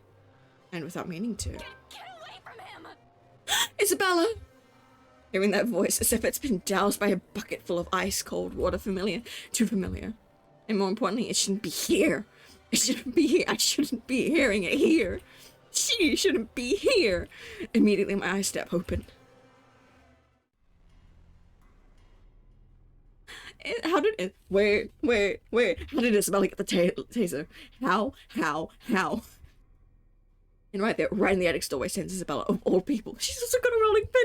Okay, she probably went to Makala. A rolling pin on one hand and the standard police-issued taser in the other. My taser. She must have borrowed it from Makala. Where else would she have gotten one? I doubt she's ever used one even. Hell, the way she holds it right now, this guy could easily disarm her in one hit. There's something in her eyes. Although, there's a look of fear in them, and her head shakes. And her hand shakes, she keeps the weapon trained and pointed at scumbag's lackey. Untrained or not, she does not plan to leave here without putting up a fight, it seems. Admirable, really, but it's just not in something we need right now. I need her to be away from here. Or I need her safe. But the chances of that happening grow slim with every laughter that slips from him. Oh, this is just getting better and better. The Bratwurst won't be pleased with the number of bodies we have to dispose of today, you know. Tell me, how many of you are there? So I can prepare the proper number of bags. Doof. Damn it. What the fuck is going on? Why is she here in the first place? Did she follow after me? Your boss came with her. Zach? Rebecca? Are they all here? Look at everyone just piling through. That's probably kicked our branching tree like up a lot. Please. Please, has it? Where are we? Where are we? Oh, boom. I think we're about to get another one. Panic surges within me. She knows how bad the situation is, but does she really have to run in here and expose herself like that? Does she even know how to use a taser? For fuck's sake, more than worrying for my life, it's her I'm concerned about. Getting strangled, dying by choking isn't part of the plan, but her following me here isn't either. This is why I prefer to do things alone. That's why I'd rather be the only one to take the consequences. I don't even want to think that this bastard might do to her after he's done with me. Though my voice comes off nearly in a croak, I try to tell her as much. She has to leave. Stay far away from here and these people. Don't! Damn it, Isabella! Get out of here! Another bout of pain erupts my side, cutting off my words. A cry of agony bursts from my mouth. I can taste blood on my tongue as I heave, attempting to get as much air despite the towel still coiled around my neck. Ash? You're going to lose air quickly that way, Dummkopf. Better keep it shut. Get out! Out! Out! Val! Don't be stupid! I'm not leaving you here! He laughs, too cruel, too unforgiving. The way each note beats against my ears in spite of the warmth in them sends chills down my spine. This is a man whose hands have already been stained with blood before. He won't hesitate. I'd follow his advice if I were you, little girl. What could you possibly do with a toy? Just hand it over and be on your way. It'll probably be too difficult for a little girl like you to use. Use it on your hands, please. Please use it on your hands. As much as I love the guy, use it on your hands, please. There's a moment of silence. Fuck, I better keep my eyes open. And the next second, though, I still don't exactly understand what's happening, Isabel shouts. Not in a cry of pain. Late bloomer! Why was it called late bloomer? Not a yell of panic, but one that's resolute. Perhaps in a tone that leagues fiercer than I've heard from her before. Try me. Ashton, duck! I do. More out of instinct than decide to survive, closing my eyes before my mind can fully process what's going on. It all happens in a blur. The telltale sound of a taser being discharged resounds through the room. The air crackles. Something whizzes by almost too close to my ear, followed by the thud of something blunt connecting subtly with another object. The next thing I know, the talon strangling me has started to loosen. I collapse on the floor, dazed and gasping for air. From my peripheral, through the haze of blood rushing around, of sound slowly filtering back, the butler buckles and spasms once, then without much force face first beside me, knocked unconscious by 50,000 volts of electricity and a fucking rolling pin. You go, Isabella! You'll be out for a while. I have no idea whether I should laugh or cry at that. Somewhere in front of me, my oxygen-deprived brain vaguely registers Isabella's form. She slumps on the floor, also breathing heavily. Right next to her trembling hands, both the taser and the rolling pin lie useless and forgotten, while the mood in the room eases. A long, gradual process of the tension lifting. For countless seconds we remain quiet, with only our short gasps and sighs to fill the silence, allowing the adrenaline to ebb away and both of our breathing so slow. Not true repose by any means, but simply a brief respite. There's still the curse. We're still inside the mansion, in imminent danger. We still have no idea how to fix this. Outside, the rain seems to only intensify. Lightning flashes fleetingly out somewhere, white and piercing when the sky crumbles. No rest for the wicked. I stir first, once recovered, having regained some semblance of sense and strength. So that was, hold on, before we continue, that was wild. I'm so proud of Isabel. Breathing still hurts, but it's bearable, as if moving, although every small motion causes a wince. There will be bruising tomorrow I can manage. Retrieving my gun from under the bed is easy, but only with some effort I'm able to drag an unconscious man to the far end of the room, snapping one end of a handcuff on his wrist while fastening the other to the bed frame. You just cemented him to die. If you don't fix this curse, you have cemented him to die. That should keep him restrained for a few hours, in case he wakes up prematurely. All through this, Isabel stays quiet. In fact, she hasn't even moved since. Her hands still shake and taking in long draws of breath while she stares vacantly in front of her, almost as if she's in shock. I mean, she did just commit a violent crime, and she is not that kind of girl. Perhaps she isn't even expecting any result, spurred only by some kind of desperation. Now it's sinking in. Unfortunately, we need to get moving. We don't have time to wait for everything to register in our heads. Kneeling in front of her, I give her a slight shake. Belle, we need to go. We can't stay here. Slowly, she turns, staring at me with wide eyes. Worry flickers briefly in them, along with something ineffable. Then without warning, she lifts a hand and slaps me right across the face. Yeah! Get his ass! Get his ass, Belle! Get his fucking ass! The sound of it cracks in the air, shattering the silence like a fragile glass breaking. Despite the familiar rumble of the thunder outside, it manages to ring louder above the storm.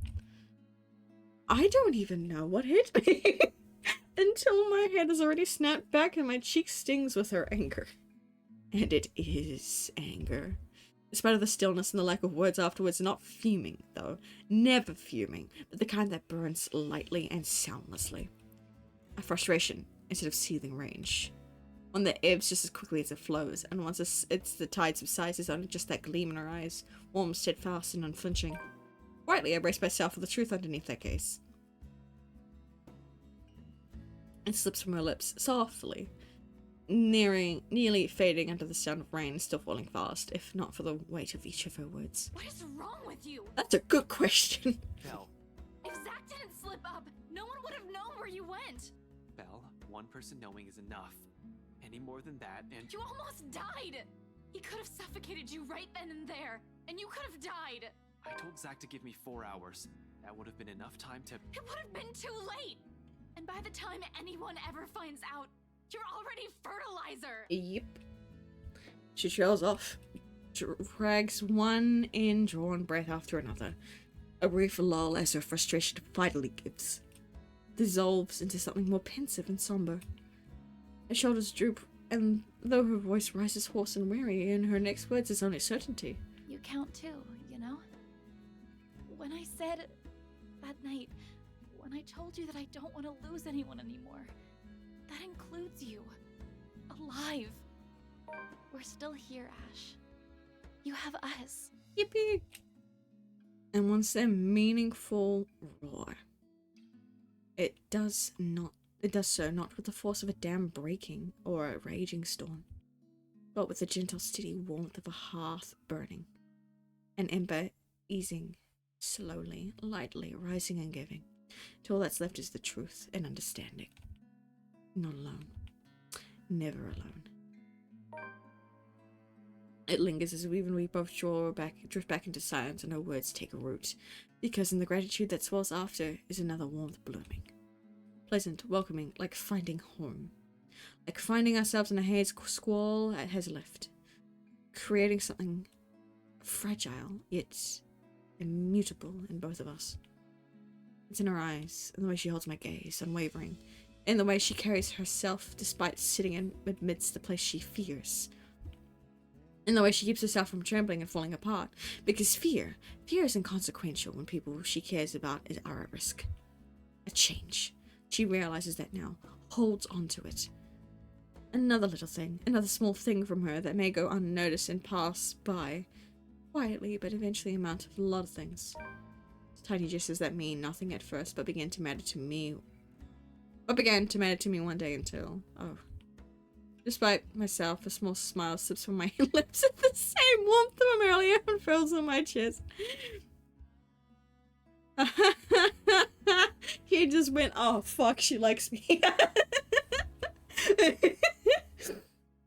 Unhurried, familiar, and bright.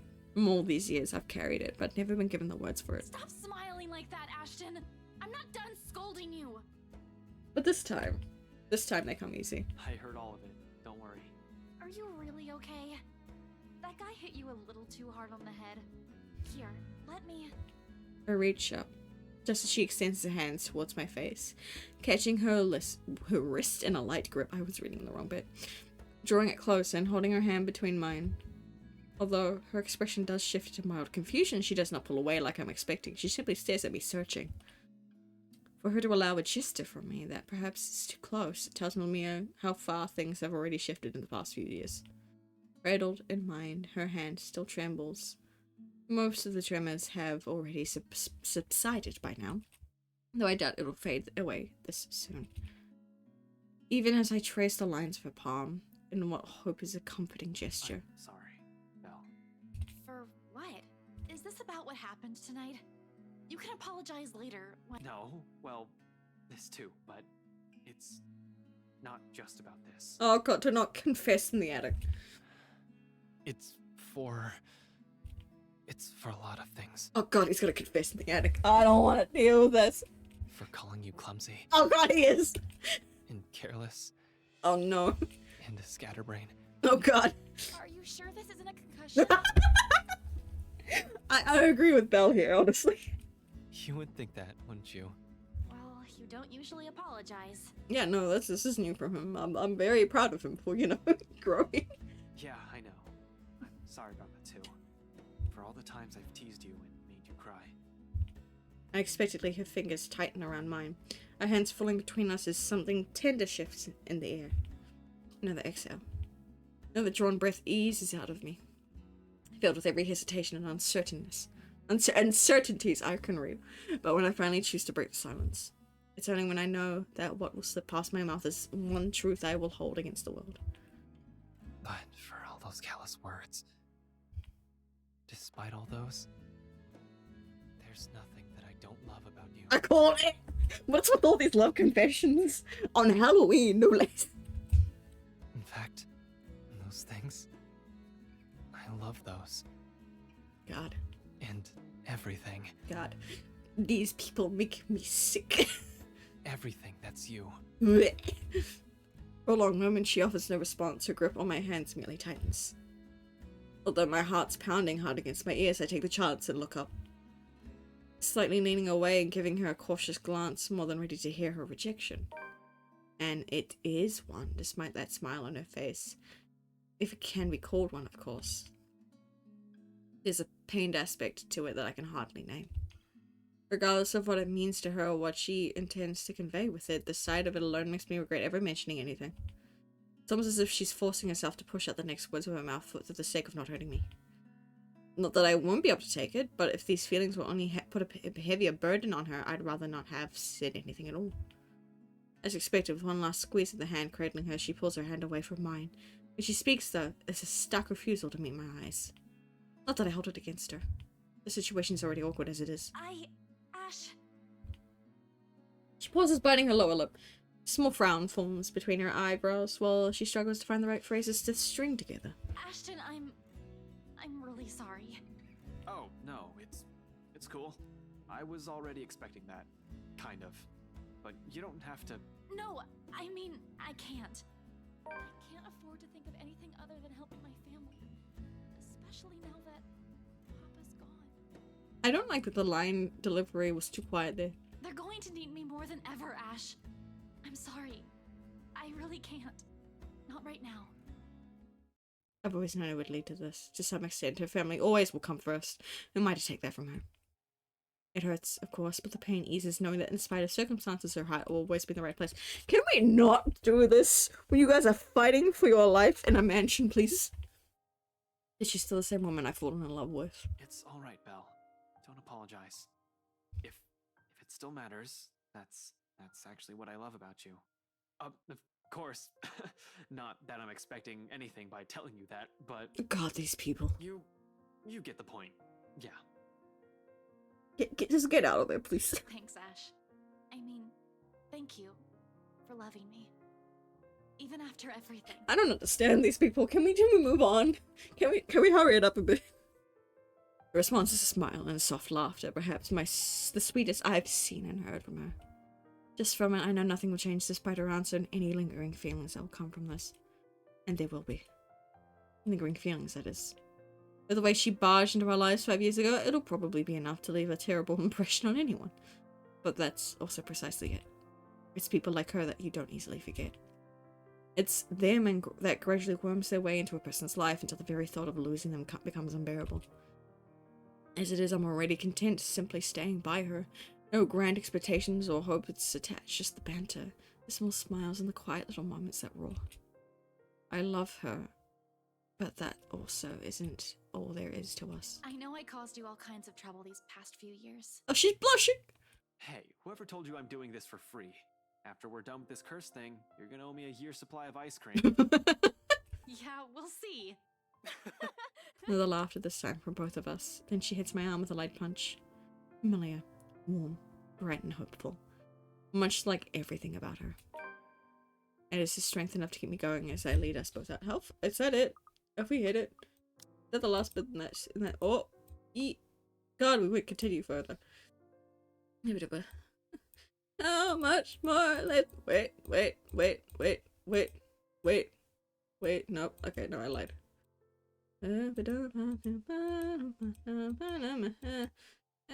Hold on. Okay, we're landlocked, I think. Because where are we? So we're here, we end up here, we're gonna end up here, we're gonna continue ending up here, and then, okay, everything ends here. And we're just gonna continue along here. I'm gonna continue along here. I think this is our line. This is the line we finish on. Hello, the painter goes, and you. And this is the final bit? Yeah, okay. Cool. It's just, I don't think I have to make a choice. If I do, it's probably only one. And so this is enough to keep me going until he just both out. I don't like the creaking. Ooh. Ooh. Mm-mm. Power still doesn't come back when we make our way downstairs. Tricky considering the stairs to the attic are a bit old. One misstep and anyone might end up slipping and falling. You're lucky if that's all that'll happen to you. With the stairs this steep, a broken neck is likely an outcome. Thankfully, Isabella is here to guide me through the darkness. She knows this place better than anyone. After all, in spite of all this misfortune it has brought to us. Careful, the floorboards over there aren't very sturdy. Running cue, the same board I'm stepping on creaks and suddenly breaks, the pieces falling somewhere in the dull thunk. Oh shit. Scumbag wouldn't be too happy about that. Lama. Ow, my foot. See? I told you so.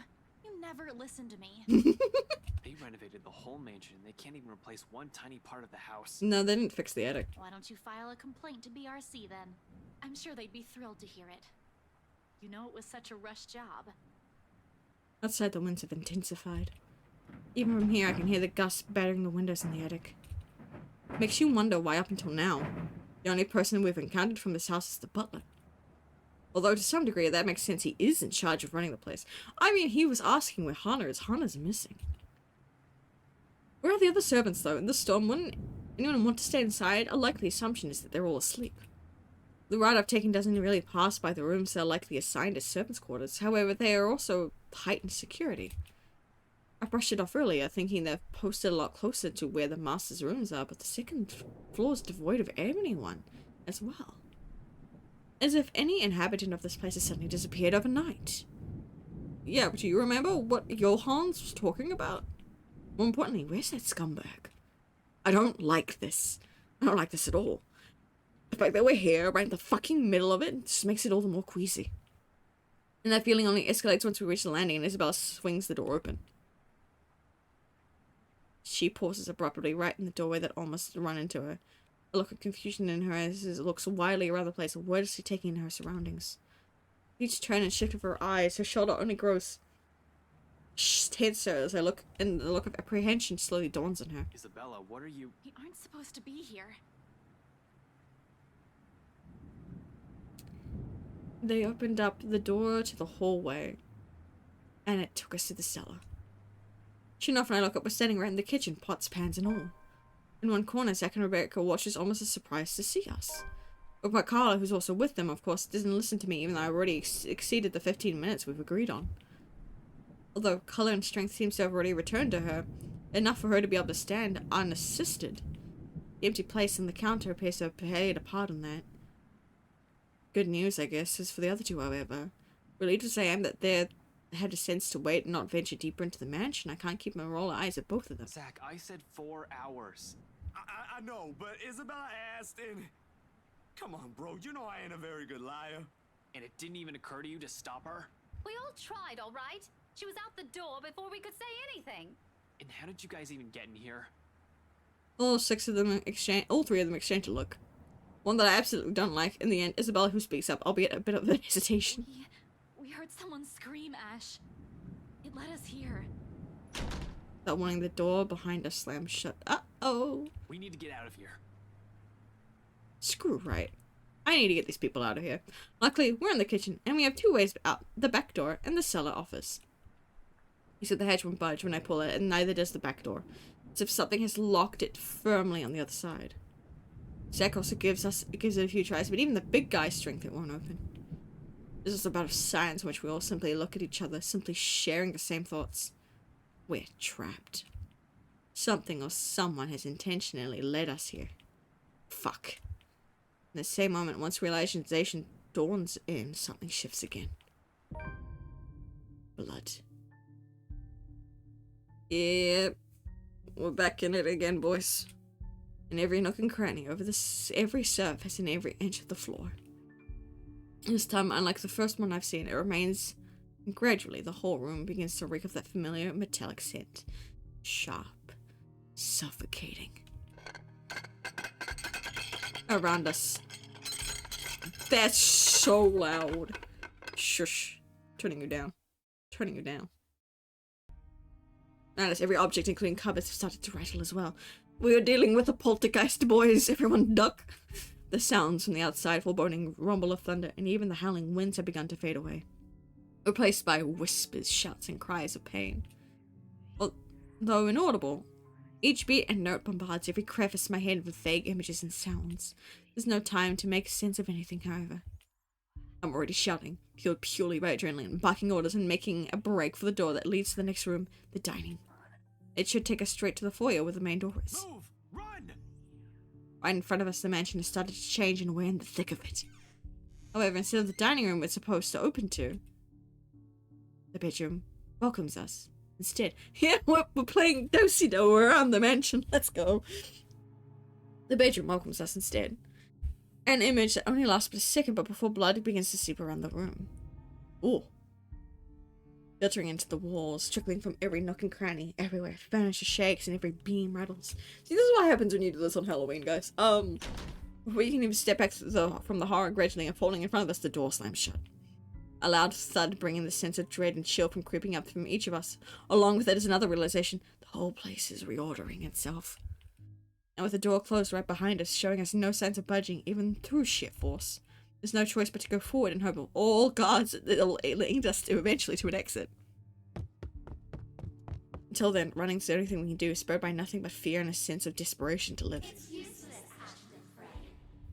Both each room we pass, it only becomes apparent that the house has no intention of letting us leave.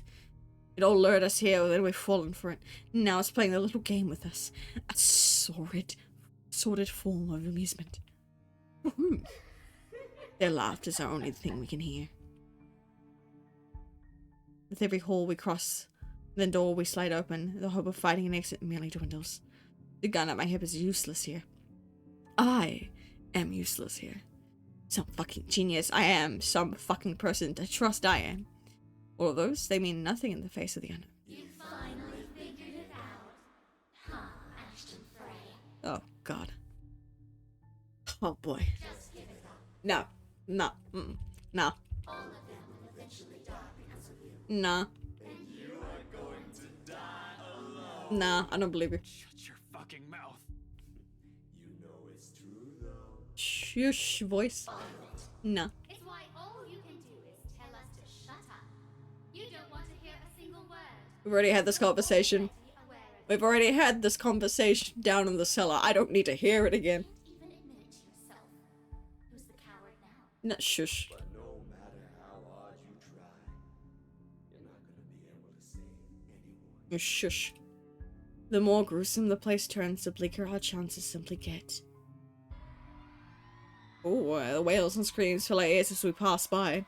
Words from a time and people long gone, laced with nothing but pure agony, calling out, reaching out to us.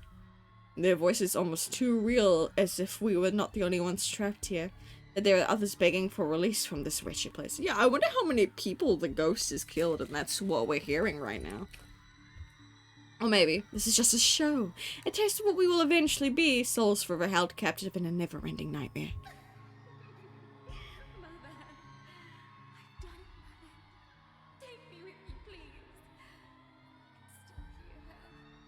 She's here. Yeah. Help me!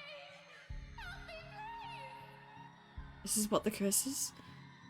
This is what it's meant for all of us. That the letter is not a morbid cry of help, but an invitation. A beckoning for unsuspecting souls to be dragged into this place's horrors, to be put under centuries and centuries of torment and agony.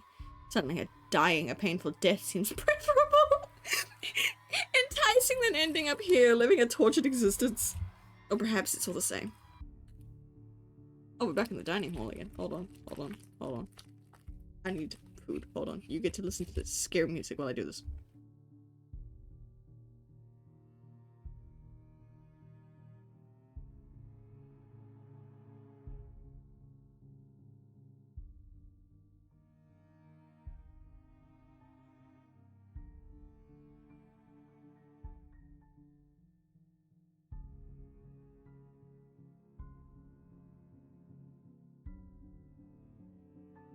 I'm inhaling the food, I promise. I'm doing it as fast as I can.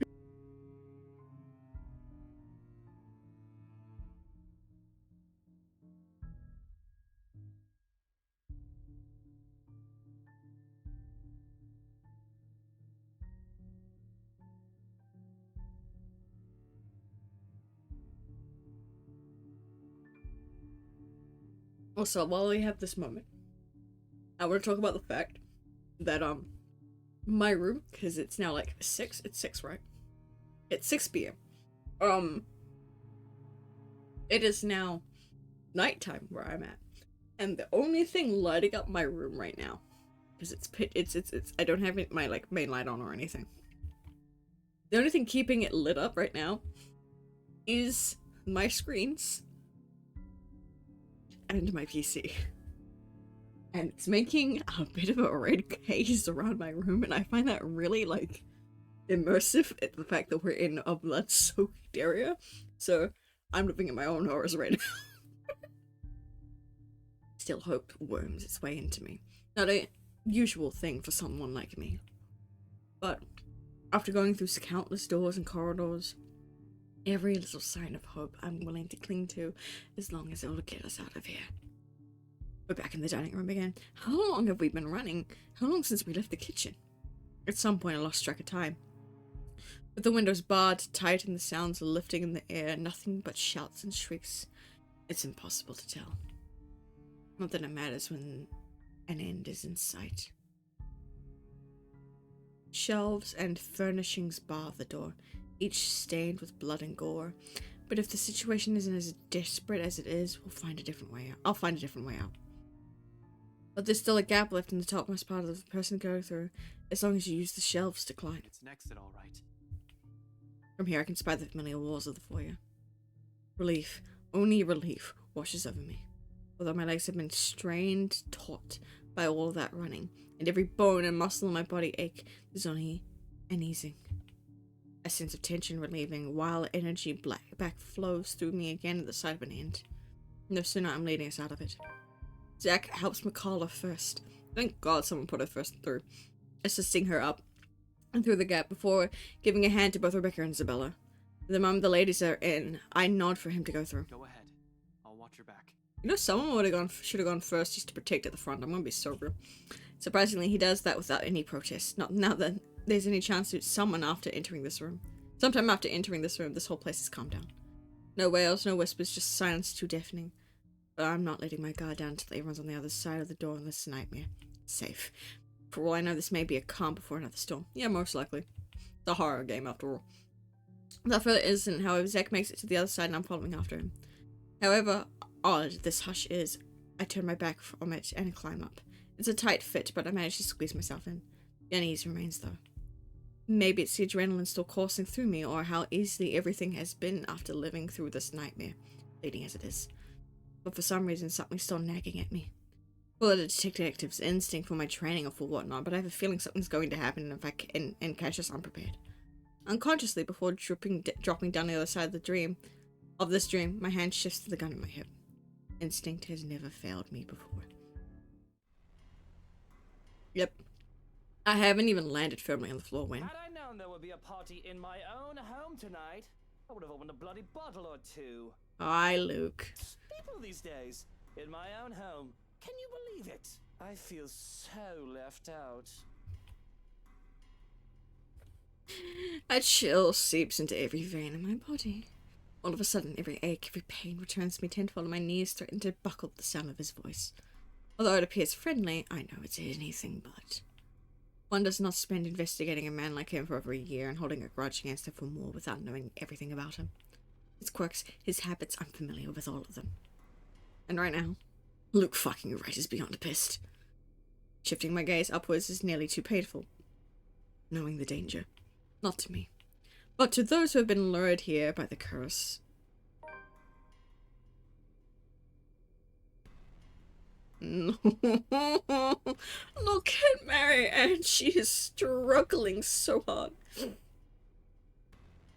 Look, she's just also like Rebecca has formed a friendship with this man, and it's just like, you asshole, what are you doing? Oh no, she's like, you fucking asshole. Oh boy. Oh boy. I'm not looking forward to this bit. A handgun catches my eyes first, next to that snarmy smile on his face while he holds Makala, Zach, Rebecca, and Isabella at gunpoint.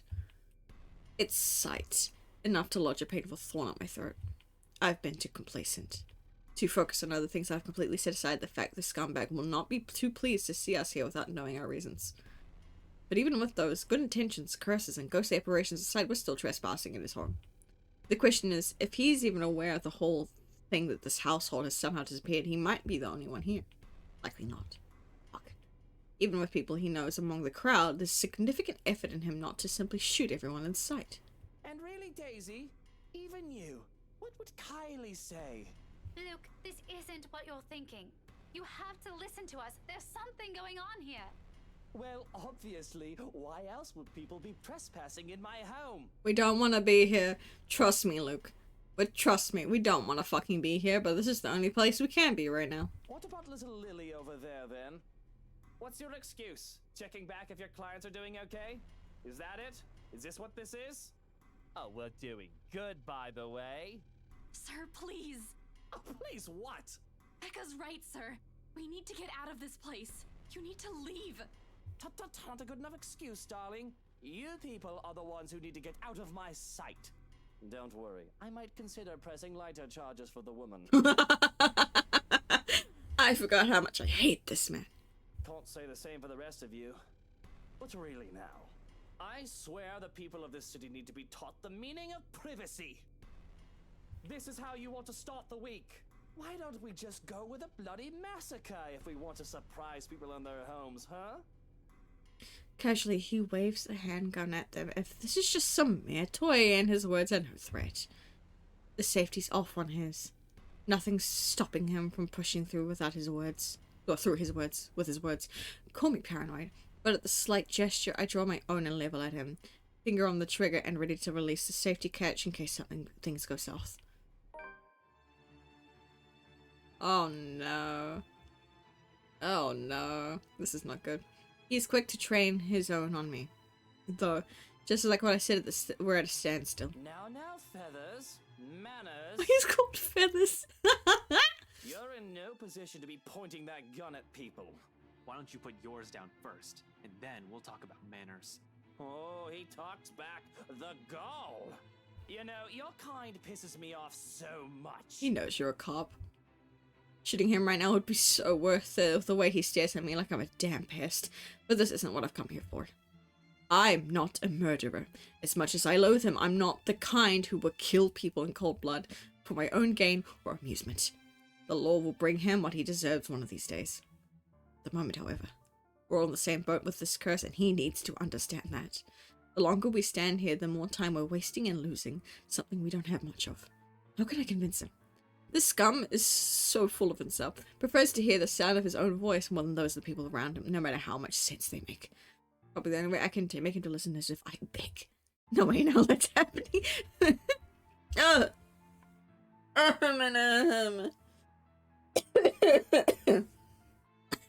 Boys, we know what we're doing. I haven't saved at all since now. Guys, I called it. I was like, there's probably only one time it's gonna be one time we're gonna have to have it to make a choice. It's now. So, in case you guys are unaware, I bring this up every playthrough just in case.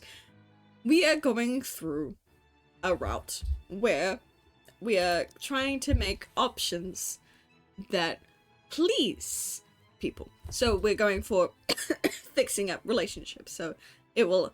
Hold on. I'm coughing too much. Hold on.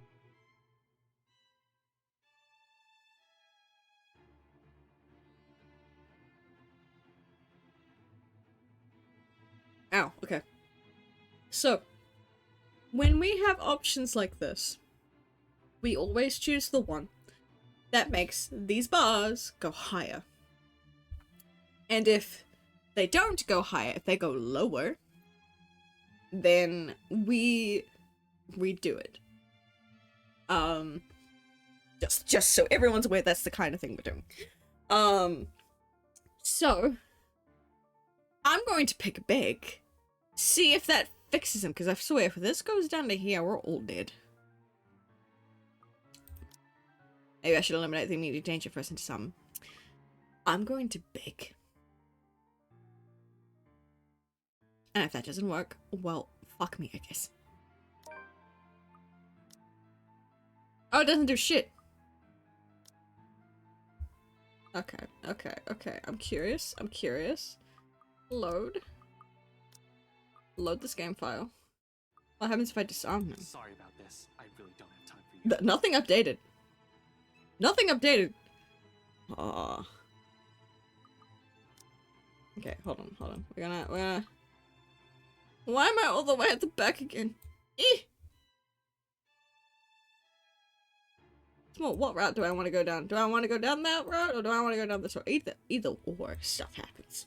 Do I want to disarm him?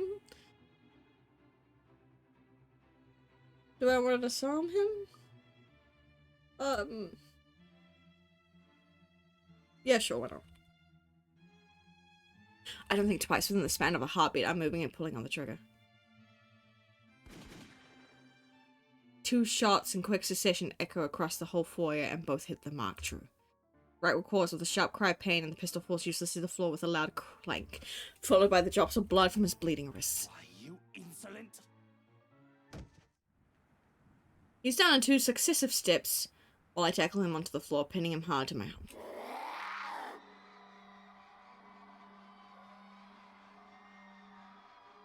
Oops!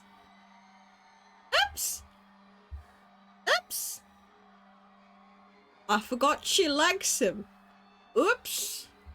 We've hurt her favorite toy. Ah, fuck. Uh-oh.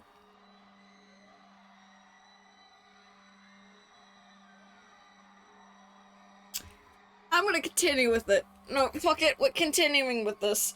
If I get everyone killed, so be it. We can just go back afterwards. It's fine. Not enough to echo through the dark, empty halls of the mansion. Piercing. Hold on. I'm choking again. Goddammit. Piercing enough for every occupant in the foyer to cover their ears and close their eyes. Then all at once, there are images. However, there's no time to make sense of all of it. Amidst the discord of the noise, something whistles past by, too close, too swift. A brief, keen blur that barely registers in my eyes, like an arrow quickly finding its mark and heading straight for. Time starts to stop. One moment of clarity, my body moves on its own, heart pounding against my ears, blood rushing through every vein. Spurred by the adrenaline and desperate bid to each over, crouched, unsuspected form, and I didn't even get to yell for a second time. I didn't even get to call her name.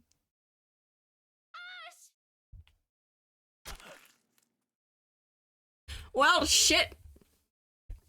We got people killed. Fuck it. No, we're continuing on, and we'll just go back after a bit. His face broke. That's so funny.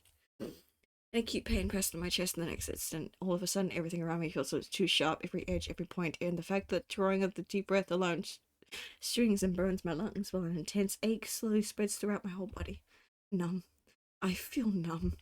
A hand comes away, bleeding, shaking, while I can only let a wet, ragged laugh. Soon, without warning, I'm going down on my knees and the whole world is pitching sideways. An arm, firm and stable, is on me the second I stumble back, catching my fall. Oh, look at us fucking up. Man, she's always been like that after all. Ashton? Her hands are shaking, her lips are quivering while she looks at me with worry. Tears have started to form in their corners, threatening to spill at any moment, and the pang of regret hits the side of it. This kind of feels like old times, doesn't it? It's like old. Have I gotten this before? Hold on. Have I? Yes, apparently. Ash, don't. Sorry, Becca. Looks like this will be the last. Oof. Looks like I won't be able to protect you anymore. Cautiously, despite the stabbing ache shooting up every movement, I reach a trembling hand to wipe the tears away. She's never the type to cry after all. My arm never makes it far, however, midway she meets my hand, catching in a tight grip as if to hold on to me. Not that she'll be able to. It's all slipping away. Just slowly. Pain is easing, everything's going cold. Stay put, Ash. We'll get you to a hospital. No, that's in his heart, my girl. He's dying. You cannot heal that. Don't move and stop talking. You're making it worse. Don't worry, you'll be fine. We'll get you help. That's a pole. That's a metal fucking pole in him. No, he's not making it out of it. That's like a javelin that just went through him. I like to agree with that and reassure her, but I've gone through a lot, survived a lot of shit. It doesn't take a genius to figure out whether I'm done for. Whatever hit me, a hole to the chest is fatal enough. Yep, called you. I think I'm going to bounce back from this. I'm dying. I'm sorry. I should be afraid in this moment, yet I'm not. No fear, no dread, just an acceptance, and a deep regret as she appears before us, her voice echoing through the foyer. Uh-oh. Uh-oh. Uh-oh. I do not like it. She looks so fucking creepy. Oh my god. The top of the staircase, Hana right stands. To make matters worse, that thing's behind her, menacing, a rotting hand wrapped firmly around her neck. She looks like death. Pale and shaky, eyes red with tears. We nearly don't hear her as she pleads. Help me. Please. In Death Script God, we're getting all the achievements today.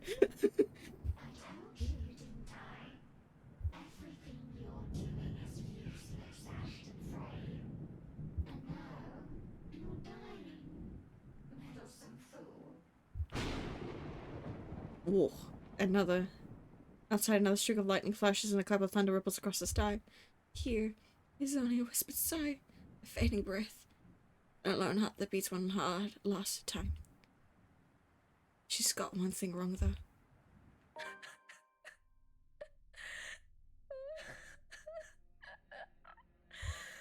I did not die alone. Damn! Damn! Damn, we were on the branch tree. Did that complete it? Did that complete that? Almost. Hold on. We've unlocked hold on! We've unlocked a memory fragment, boys! Boys, let's go! Let's fucking go! People need to stop messaging me.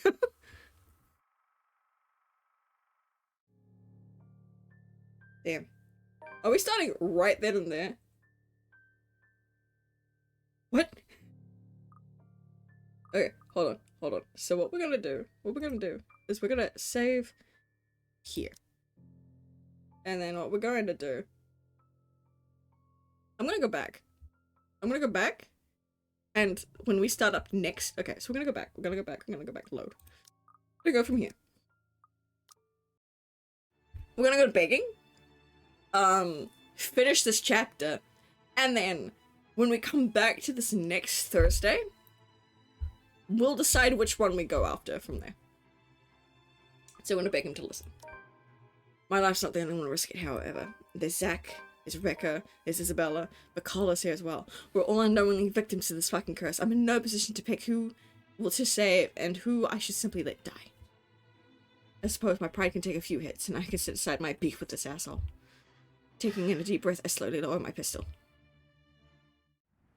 Though, still on edge and at the ready in case he does something, I do my best to assume a less aggressive stance. Listen, right. I need you to... Swallow my pride, apparently. You broke into my house, and somehow, you expect me to listen like a good little boy. We wouldn't do it unless we had a reason to, Luke. Calm down. Are you a bit touched in the head, Feathers? I'm not the one breaking laws here. Look here, fucker. If I wanted you dead, I could have done it so many times already. In fact, I can easily shoot you down right here, right now. And you won't be able to do a damn thing, even with that gun. Suddenly he laughs, almost howling in fact, like I need the fucking... Stop. Shush. Thunder. Like I've just told him the best joke he's heard in all of his life. The only thing missing is for him to keel over and start rolling around the floor while I do my best not to sock him with the warrior's end of my pistol. You have guts, Feathers. You have guts. Did you hear what you just told me? You've just threatened me inside my own house. My own home. You know what I'm thinking right now? In another lifetime, we would have probably gotten along well. He's right on that, at least. I might have ended up like him if I didn't have Professor Andrew, Rebecca, Zach, and Isabella. One mistake is all could have been too late for me. With his laughter rings for all those possibilities, I could have lived, but have never been given the choice. All because I have other people with me, people who care. A sobering realization. But not so much when suddenly his chuckling stops. In 2 heartbeats, he marches towards me, grabs my collar, and aims his gun right at my head. Luke, no! Hey, now you two, I'm sure we can all talk about this first.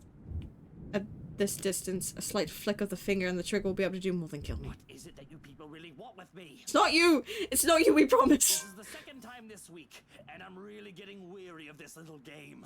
Did the NCA send you to apprehend me, or has somebody paid you off to kill me? Which one is it, Feathers? Mind you, my arm's getting tired. Better answer quick if you don't want to beat the business end of this gun. I keep my eyes trained on him in spite of the huge threat he possesses right now. He poses right now, because if there's anything people like him, like us, prefer, it's honesty. You don't give that impression without keeping a solid eye contact. I'm not with NCA. I'm just here to help. There's something else in this house, and we're all in danger. You have to believe me, right? You need to let us go. You need to get out of here before it's too late. If you want to keep your sorry ass alive, you'll listen to people with more brain cells than you. Why, you insolent! His finger moves, but I'm prepared. My hand ready to reach up to Sam him and knock him out. And if I have to drag him out of this place unconscious to keep him from suffering the fates of every other person who has died from this curse, so be it. You put your Hans in danger! However, before either of us can fire a shot or tackle the other to ground, another voice echoes through the foyer. A small little thing compared to the storm raging outside, it rings above it, nevertheless, causing all of us to stop and turn. At the top of the staircase, Hannah right stands. To make matters most of the things behind her, menacing a rotting hand wrapped firmly around her neck. She looks like death. Pale and shaky, red eyes with tears. We really won't hear her, she please. Luke, help me. Please. Outside, another streak of lightning flashes as a cloud of thunder ripples across the sky. As if this whole thing can't get any more foobar than it already is. There we go. Whoa. So many achievements. Oh, jeez. Okay. Hold on. No. Cancel. Save. There we go. We've got those 2 options now. Okay. Alright. We have started. I don't know which one of these is, killing Ash. This is, that one. But we've now done chapter 6, and I think that's a good time to wrap up, because I've got a lot of things I still need to do today. So, I'm going to continue listening to- no, I'm not going to continue listening to that horrible noise. Jeez. Okay. Hi, everybody. I hope you have enjoyed that cliffhanger I'm leaving you on. I just realized I'm so sorry. But we will be back next Thursday, to continue. I don't know what time yet at this moment. I would like to continue it being 9 AM, but it will depend on what pops up for me, in the meantime. But I need chat to connect so I can do my thing. There we go. Okay. So, thank you all for coming to the manor. Adam will need to depart. To remind everyone what we have been doing here. I can spell experiment, that'd be great.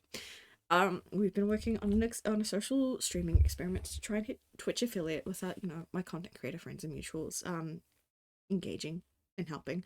I have social media. I did that wrong. Hold on. I typed too fast. We're on my Blue Sky. I post updates, my schedule, extra or cancelled streams and things like that. It's always good to pay attention to that. I post my VODs daily, up until we catch up with current, which I think will be early May when that happens. My pronouns, they, he. There we go. And there's also a browser extension to have your pronouns in Twitch chat, which is always very fun to have. My voice has been very fucking off this entire time, for reasons. But yes, thank you all so much for coming tonight, and spending time with me in my manor. And in this manner too, which is kind of funny. But for now, I must depart. Thank you all so much for being here, and I hope you have all a lovely time zone. I will see you all here for Saturday, for Date Everything. Fingers crossed. It will be at the normal 9 a.m. time, but again, pay attention to the blue sky for updates on that. Good morning, good evening, and good night. Stay safe out there.